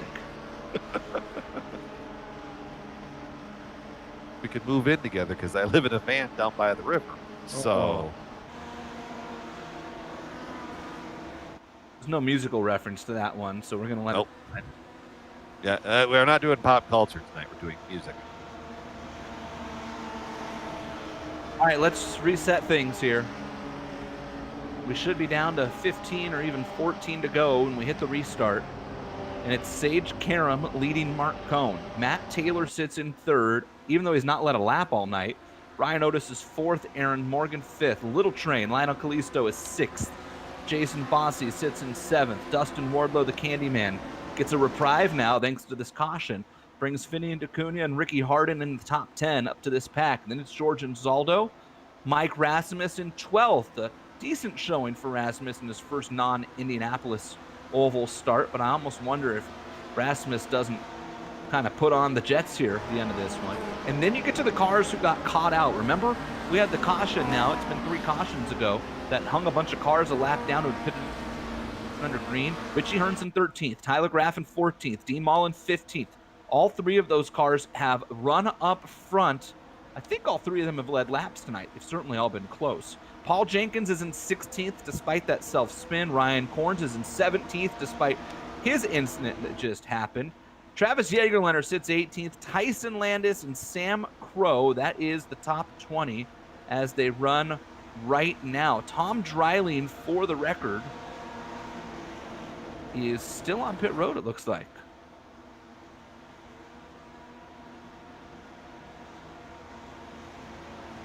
So maybe he's got some extra damage there. Yeah, 'cause that car, I mean, when it got rear-ended, I'm sure that messed things up, but it almost seemed like there was more issues with it heading off into that corner. Definitely, it was a very visible bobble when he got down into 3 and 4. That put him in that position to even get hit by Ryan Corns.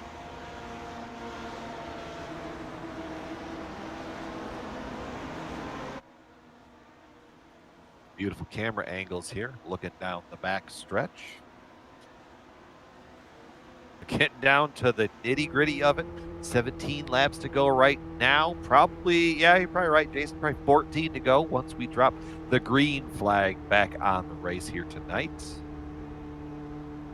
It's going to take him a lap or 2 to get caught back up and wound up. Now, if you were that second pack of Wardlow, Finian, Hart, George, Mike Rasmus, Richie Hurd, you're going to take this opportunity right now to get right up close, as close to that front pack as you can. I mean, you know that a good finish can be made or lost on a restart here at Motegi. Pace car lights stay on, so we'll get at least one more lap, which tells me we'll go green with 14 laps remaining in this one. Notice the cautions seem rather extended tonight, Yaz. Yeah. I normally say our window is 5 to go to get a restart. I think you might have to push that out to 6 to go. At least. Might even put some extra onus on the drivers here in this one.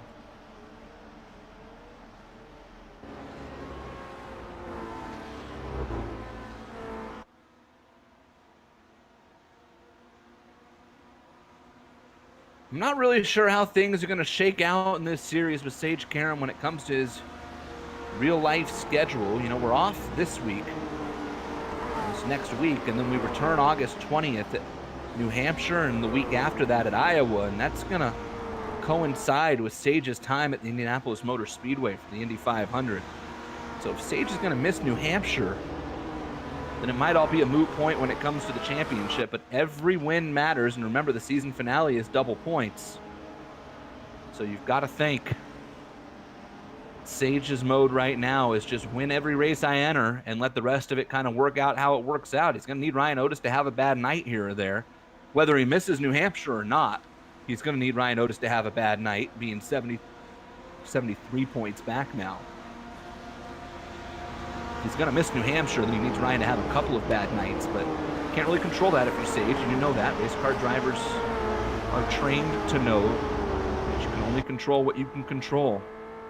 Meanwhile, this man you're riding on board with couldn't care what Sage Karam has in mind for the championship or even next week or the Indy 500. All he cares about is Mark Cohn wants to win this race right here. Mark Cohn's only thought process right now, Brian, is I showed up. It's my second start of the year, and I have a chance to beat a guy who in 2 weeks will be competing for the Borg Warner Trophy. And if that's what I'm going to do, then that's what I'm going to do. Yeet away. Matt Taylor's got to have a similar thought process behind him. Well, he's been playing that high lane in turn 3. Maybe he's found something up there. I mean, we saw him go up there early, fade back, but then all of a sudden in the last 30 laps, we've watched that number 79 machine come towards the front of the field. I mean, we're coming to 14 to go here. This is going to be exciting. You can draw, pick a winner out of a hat where it's at right now. Pace car peels off. Sage Karam has control of the field. We have 14 laps remaining. And the SimXperience 175 green flag back in the air here at Twin Ring Motegi.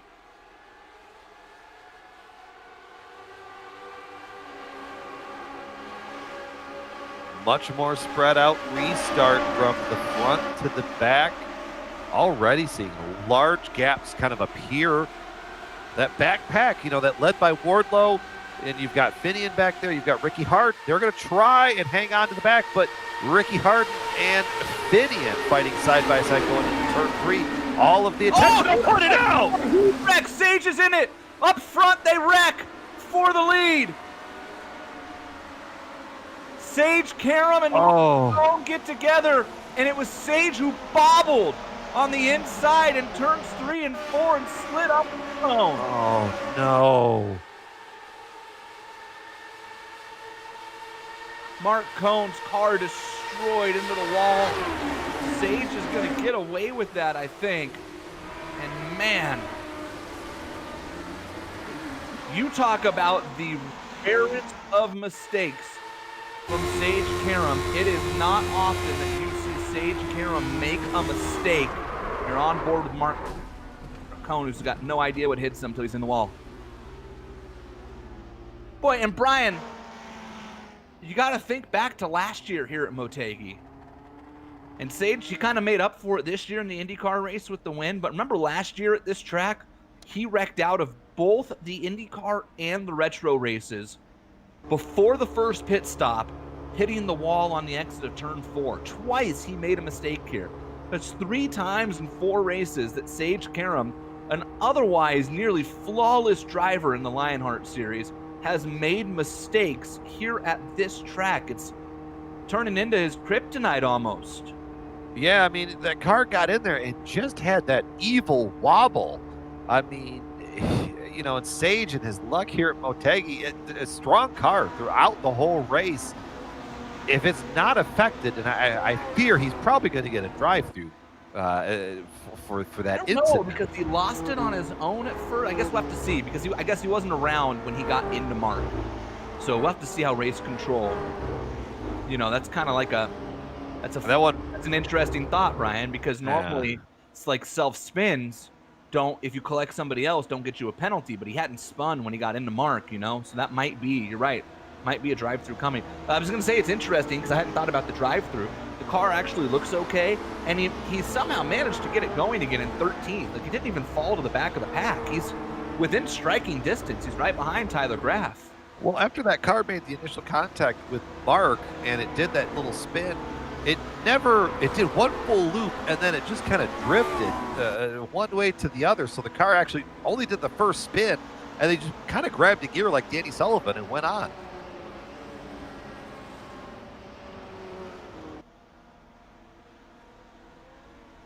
Looking back there in front of Sage, you got Tyler Graff, Richie Hearn, Mike Rasmus, the Magician, just creeping his way up there.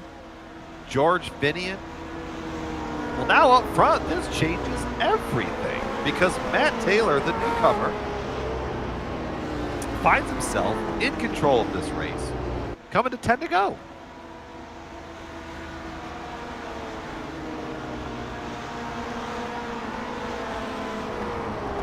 You're going to get though probably two to green right here. Yet to hear anything from race crew. Sage Karam did just come over the chat in sim and apologize to Mark. He said, sorry, Mark, I just lost it. And that's exactly what we saw. Unlike Sage Karam to make those type of mistakes. Well, you feel for Mark Cohn, who put so much time into running this race, the defending series driver of the year, the sponsor of the Lionheart Retro Series presented by the DMLC Racing Channel, and he got all the way to the end and had done what he said he wanted to do, which was avoid the chaos and make it to the end and race for the win. And he was wheel to wheel with Sage Karam, and Sage of all people who make the mistakes.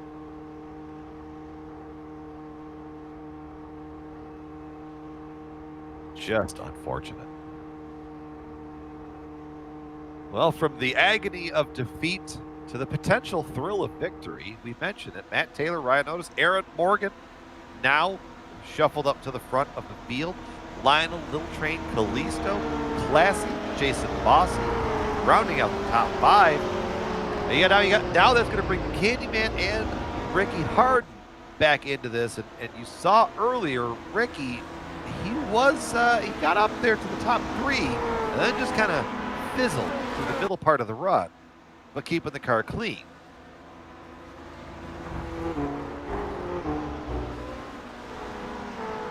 Oh, the lights are still on the pace car. Yeah, saying this might be our last real shot here to get to the end. Hey, what do you say we bring in Mark Cohn and talk to him after that incident? Mark has stepped out of the race car and joins us now. And Mark, the Watchman, bud, man, that was an amazing run by you. There's no doubt in anybody's mind that you and Sage are the two classes of the field here tonight, and we're looking at that beautiful gold and white car right now on screen. You were that close. What did you see from your cockpit? I wasn't sure if I had crammed Sage too much or if he lost it, but he immediately got on and said he lost it and apologized. It was great racing with him. It just sucks that 2 years in a row my race ends early, and it just happens to be the same guy involved both times. But it was fun while I forgot that you were the car behind Sage when we were just talking about how Sage has kind of had a rough run of it here, and last year he bounced it off the wall, and you were the car right behind him that got caught up in that. Mark, we got 9 laps to go. It looks like we go back green here. As somebody who pretty much dominated this race with Sage, what do you think the key is to winning this one? Do you want to be on the outside coming to the checkers? in my case, obviously not, but I feel like the outside with these old tires, it's key, because if you can keep the guy on the inside pinned enough to the point where they can't get a run or get loose without spinning it, they might be able to get it here. It's just the car gets loose enough that the outside will be king, in my opinion. Mark, great job tonight. Thanks for joining us. I know you're disappointed, but nothing to hang your head about for sure. You raced side by side with a world-class driver, and it looked like you had a chance at it. Sometimes things just happen. Guys, really appreciate all you guys do on GSRC.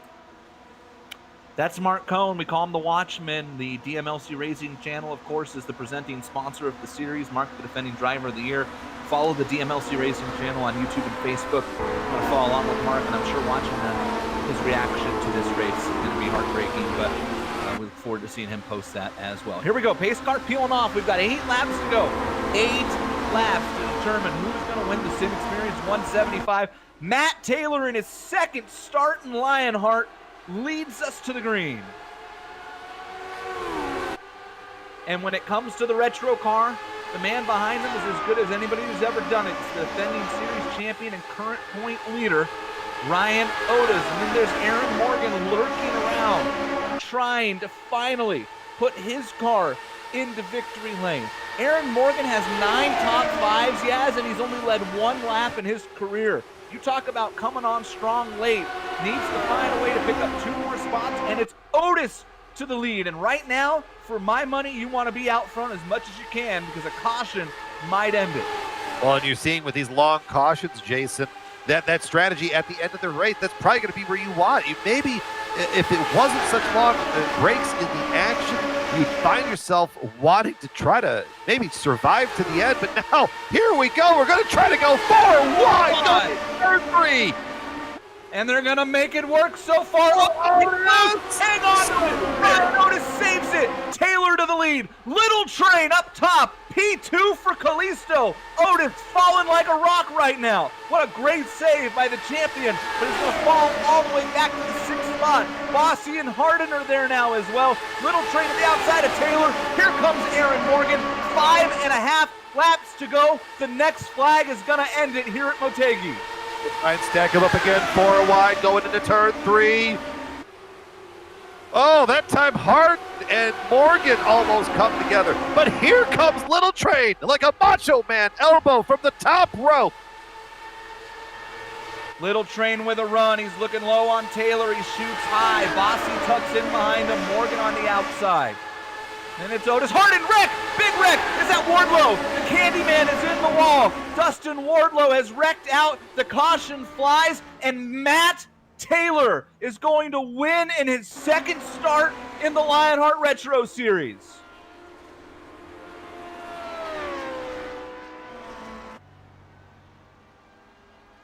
Let's see what happened because Dustin Wardlow's car is destroyed. Well, they were 3 wide with George and Zaldo and Finian DeCunha. And it looks like there's definitely some net code involved there, Brian. But Dustin was also kind of down the track, and Finian was also kind of coming up. That just kind of looks like one of those situations where 2 cars were heading towards the same point, and then net code took over. Yeah, and that's the unfortunate part about sim racing right there. Nothing you can do, nowhere to go. But I'll bet you, Matt Taylor, who we're riding on board with right now, probably doesn't mind this. And we'll wait for the official confirmation here from the sim as we go down to 3 to go. So in theory, the next 2 laps could give us 1. Yeah, that would be the shortest caution we've had all night. And I'm not saying that I'm against us racing it out to the green at the end, but it certainly feels like this is going to be the end of it. I mean, there's no cars rolling. Or sorry, there's no damaged cars off the lead lap rolling. That usually does speed this up. Just heard Matt Taylor jump on and say that he's going to hold his breath. Oh boy! I'm around to see whether we're coming back to it or not. I would have to tell you 2 to green right now.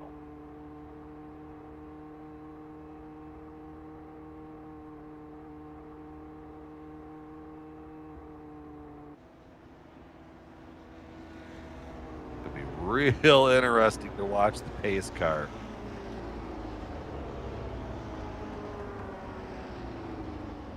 Listening to some of the in-race chatter. Nobody's yelling at each other yet, so that's always a positive note.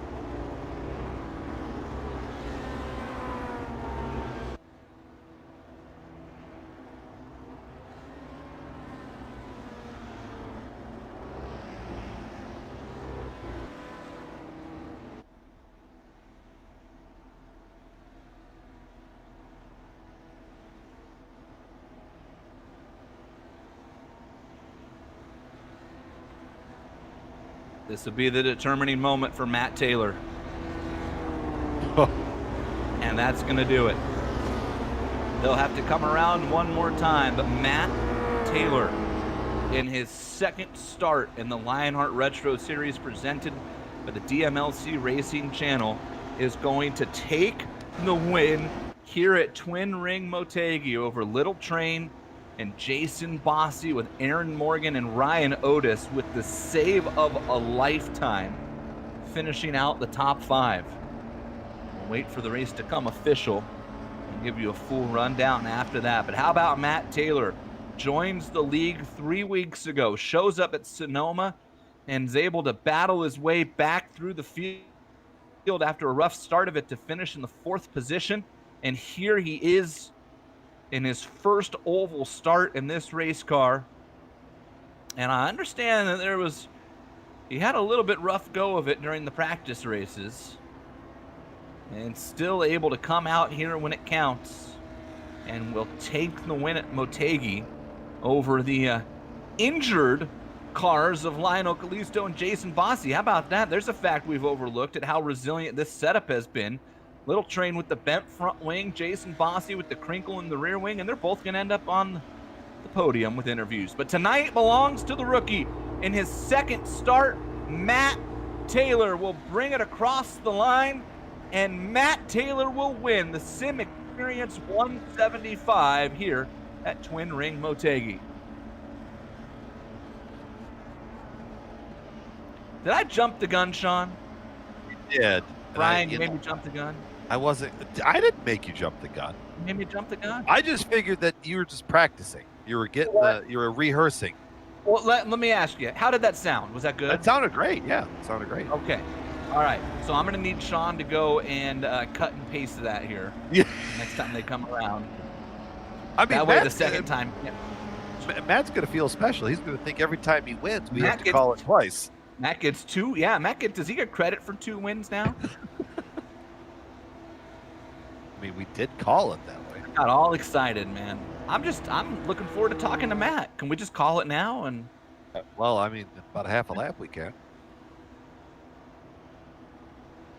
how many people right now are telling Matt Taylor is Little Train just PMing Matt right now? Like, dude, so check this out. iRacing's got this wicked new victory celebration if you hit Alt F4 right before the finish line.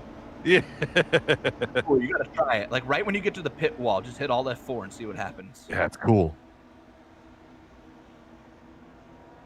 All right, let's try this again. In his second start in the Lionheart Retro Series presented by the DMLC Racing Channel, Matt Taylor brings it off of turn 4, and Matt Taylor is going to win the SimXperience 175 at Twin Ring Motegi. Little Train, Lionel Callisto comes home second. Classy Jason Bossy third. Aaron Morgan in 4th, and the champ, Ryan Otis, rounds out your top 5. We'll take a break, and when we come back, we're going to talk to Matt Taylor and the rest of the podium here. You're watching the SimXperience 175 in the Lionheart Racing Series, powered by HyperX on the iRacing Esports Network and the Global Sim Racing Channel.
Well, it's a night Matt Taylor will not soon forget here in the Lionheart Retro Series presented by the DMLC Racing Channel.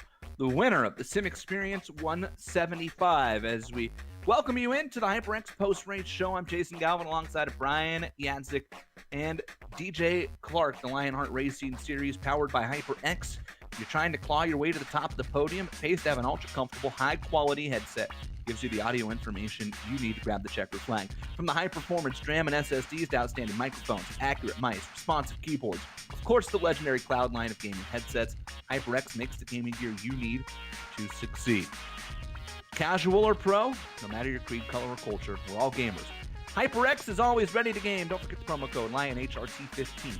HyperXGaming.com. If you don't have a pair of HyperX headphones for the next segment, fear not, because we're going to put the Turn Racing finishing order up on the screen for you to see. Turn Racing's merging the gap between real and sim racing. Use that promo code Lionheart10 at turnracing.com. Matt Taylor, career start number 2, career win number 1. I hear 50% on your winning percentage is really, really good. Lionel Callisto comes home in second.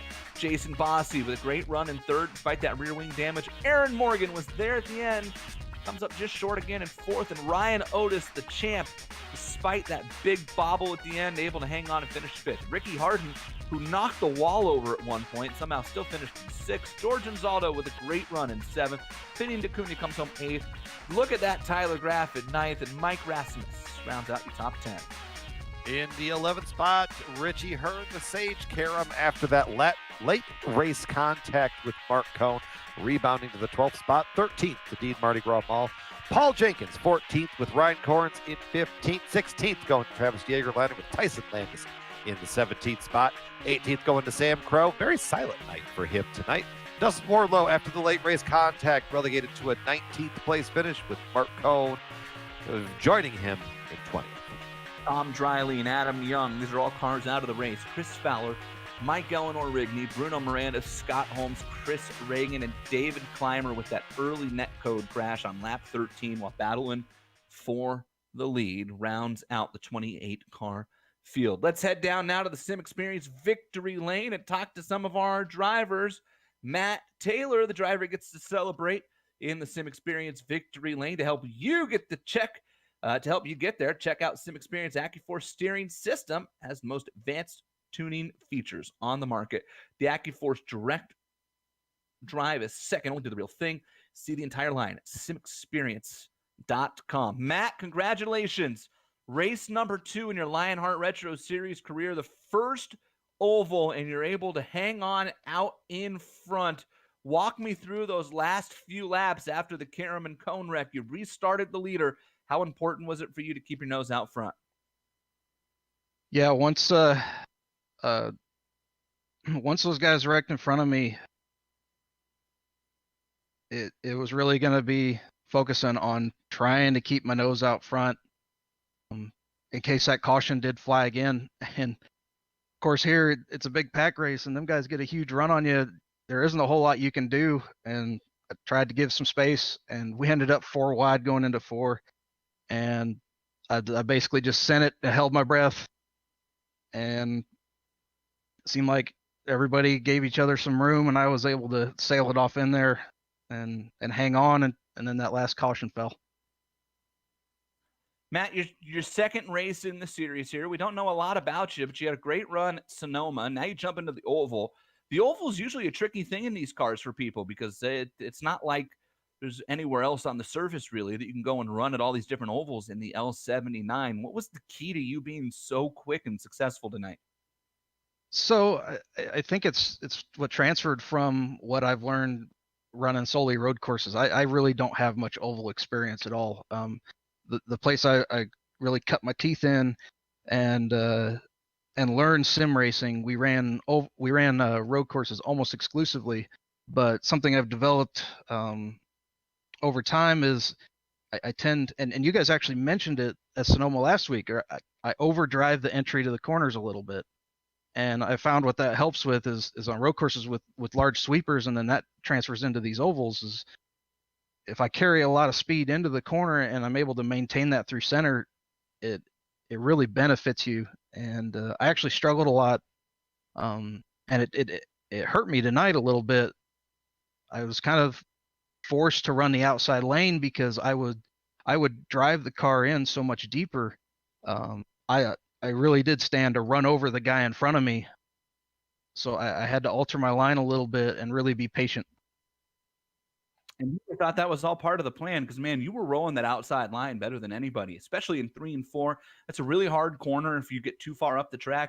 And, man, there were a couple of times that you were out there in no man's land. I mean, you were like halfway to the Aleutian Islands in 3 and 4, and yet you somehow made it work. Really impressive job. Thank you. I really appreciate it. I appreciate getting a seat here. This league is awesome. It's run so well.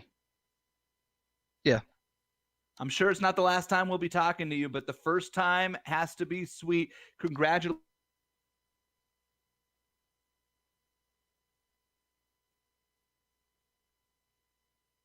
All right, I'll grab Lionel. Lionel, late race caution didn't work out for you, but I tell you what, watching Cone and Sage get into each other, what was going through your mind back there? I was surprised, honestly. And at the same time, I was like, yeah, like good for me. But I mean, unfortunate for them. I don't like seeing that. Yeah, I'm happy with the second place finish for a riding shotgun. A little bit of damage with the car, but still manages to finish top 5. Really happy with it. It seemed like you were really carrying the top lane well. I mean, was that, you mentioned the damage on the car, were you having to kind of resort to that top to try to keep the momentum going to kind of overcome some shortfalls with the car? I think the car was fine, just a little crooked steering wheel, just a little bit of suspension damage, but I thought the higher line might help me with getting down the front stretch, but it kind of kills me in the turn 1 where I need that low line. And also, I was trying to avoid all the chaos that was going on the lower lane. That definitely was part of that. I mean, you had the great run at Pocono. You have a really solid run here. But what is it about these oddball tracks that kind of just suit you? I think it's just the ovals. I think I have a better chance in getting good finishes in ovals than I do road courses. A lot of fast guys in road. My road courses, like for me, it's like if I get a top 10, it's a good race for me. Sounds good. I mean, we're heading off to New Hampshire next. What you feeling there, buddy? Another oval, so it's a good chance. Yeah, I'm feeling good about it. Sounds good. We'll let you celebrate your podium. Unfortunately, that final caution didn't work out for you, but still a solid effort tonight, Lionel. Congratulations on second place. We'll catch you on down the road. Yes. All righty. Now, DJ, you're going to catch up here. Let's see here. We're going to catch up with classy Jason Bossy, the head of the Mighty Mighty Bossy Tones. DJ, take it away. Jason, you had a massive cheering section in our YouTube comments today. You started third, you ended third, but that doesn't exactly tell the whole story. How was it out there? Oh man, it was crazy. It's great to finally get on the podium. I mean, I just been knocking on the door all season and just been carrying a ton of self-sabotage around. I mean, just all the half spins on the road courses and then spinning on the ovals and taking out my team principal, Ryan Corns, half the time. So it's good to finally get a finish and not be involved in any of that. But that early spin, I think it was Scott Holmes was coming down and I tried to get on the brakes, but we just kind of touched there. And if it was him, but I ended up spinning. I was like, oh no, not again. And that put me back at like 22nd, 23rd. And just had to charge through the field and try to get back up as quickly as possible to stay on the strategy. Yeah, and it was a heck of a charge through the field. As we were watching it, it looked like you had some rear wing damage. Could you notice any changes in the car? A little bit in 3 coming off of 4. I had to change my line. I was trying all kinds of different stuff and different pivot points through that 3-4 transition as far as getting the car rotated and getting to get back on the gas there. But I still had like a slight, subtle little push where if I didn't get just right, I was lifting off of 4 and I was like, oh no, guys are going to be running over me down the straightaway. So I just tried to charge down to the inside wall as quickly as possible. Well, it looked like you handled it pretty well. I mean, coming in on that last restart, you saw guys fanning out 4 wide in front of you. What was running through your mind seeing those guys do that? Yeah, as I don't know, it's pretty much a show. I was like, all right, so we're going 4 wide into 3, and I was like, okay, do I have room to go swing way outside and then I can get a good run off of 4 on all of them? And I did there towards the end. I had a beautiful run, and then the caution came out, and I think that pretty much sealed the deal in third place there. But yeah, it's just a matter of watching them, and they were interlocking wheels a lot. There was a few times there, I don't know if you guys caught it on the broadcast, but I mean, they were so close, and I was just positioning myself to make sure I wasn't going to get caught up in it. Yeah, they were definitely playing fast and loose with a little bit of netcode there. New Hampshire in a couple of weeks. How you feeling about that? I don't know. I've never been there. I don't have the track. I'm gonna have to buy it here, and I love it. I love watching the real life races. So I'm looking forward to another somewhat tight oval, I believe. So we'll see how it goes in the Lotus here. Well, we're looking forward to seeing you there, Jason. Congratulations again. Yeah. Thank you very much. Thank you, guys. All right, DJ, thank you so much. Thank you, Jason Bossy, and thank you, all the viewers out there, for hanging out with us. We want to thank a bunch of people that helped make this series and broadcast happen. Of course, Lionheart Retro Series title sponsors the DMLC Racing channel. We talked to Mark Cohn. Follow along with the 2019 Retro Series Driver of the Year. The DMLC Racing channels on YouTube and Facebook. HyperX, whatever you play, however you play it, HyperX knows for all gamers. Promo code's LionHRT15. Check them out at HyperXGaming.com. Second only to the real thing, SimXperience at AccuForce Wheel. Check out SimXperience.com. And, of course, your good friends at Butt Kicker. Feel what you've been missing. Promo code there is Lion2020 at thebuttkicker.com. Want to contact any of our sponsors you see on the screen right now, go ahead and go over to the Lionheart Racing Series website, LionheartRacingSeries.com. Original music you hear on all these GSRC broadcasts comes courtesy of June Milan. Check out the contact info on the screen here, as well as some of the other great companies that make these broadcasts happen. You've heard everybody talk about it here in post-race. Our next event 2 weeks from tonight, August 20th, is round 11 at New Hampshire Motor Speedway, right here live on the IESN and GSRC. And if you want more information about the Global Sim Racing channel, head to globalsimracingchannel.com or Facebook or Twitter or the Instagram as well. Finally, on behalf of the crew here tonight, Brian Yatzek, DJ Clark, Sean Ambrose, Dougie Beard, I'm Jason Galvin. I want to thank you all for tuning in and watching as Matt Taylor picks up career win #1 here in the Lionheart Retro Series, SimXperience 175 Twin Ring Motegi. Until next time, remember, the only one who remembers when you come home in second is your wife and your dog. Good night, everybody.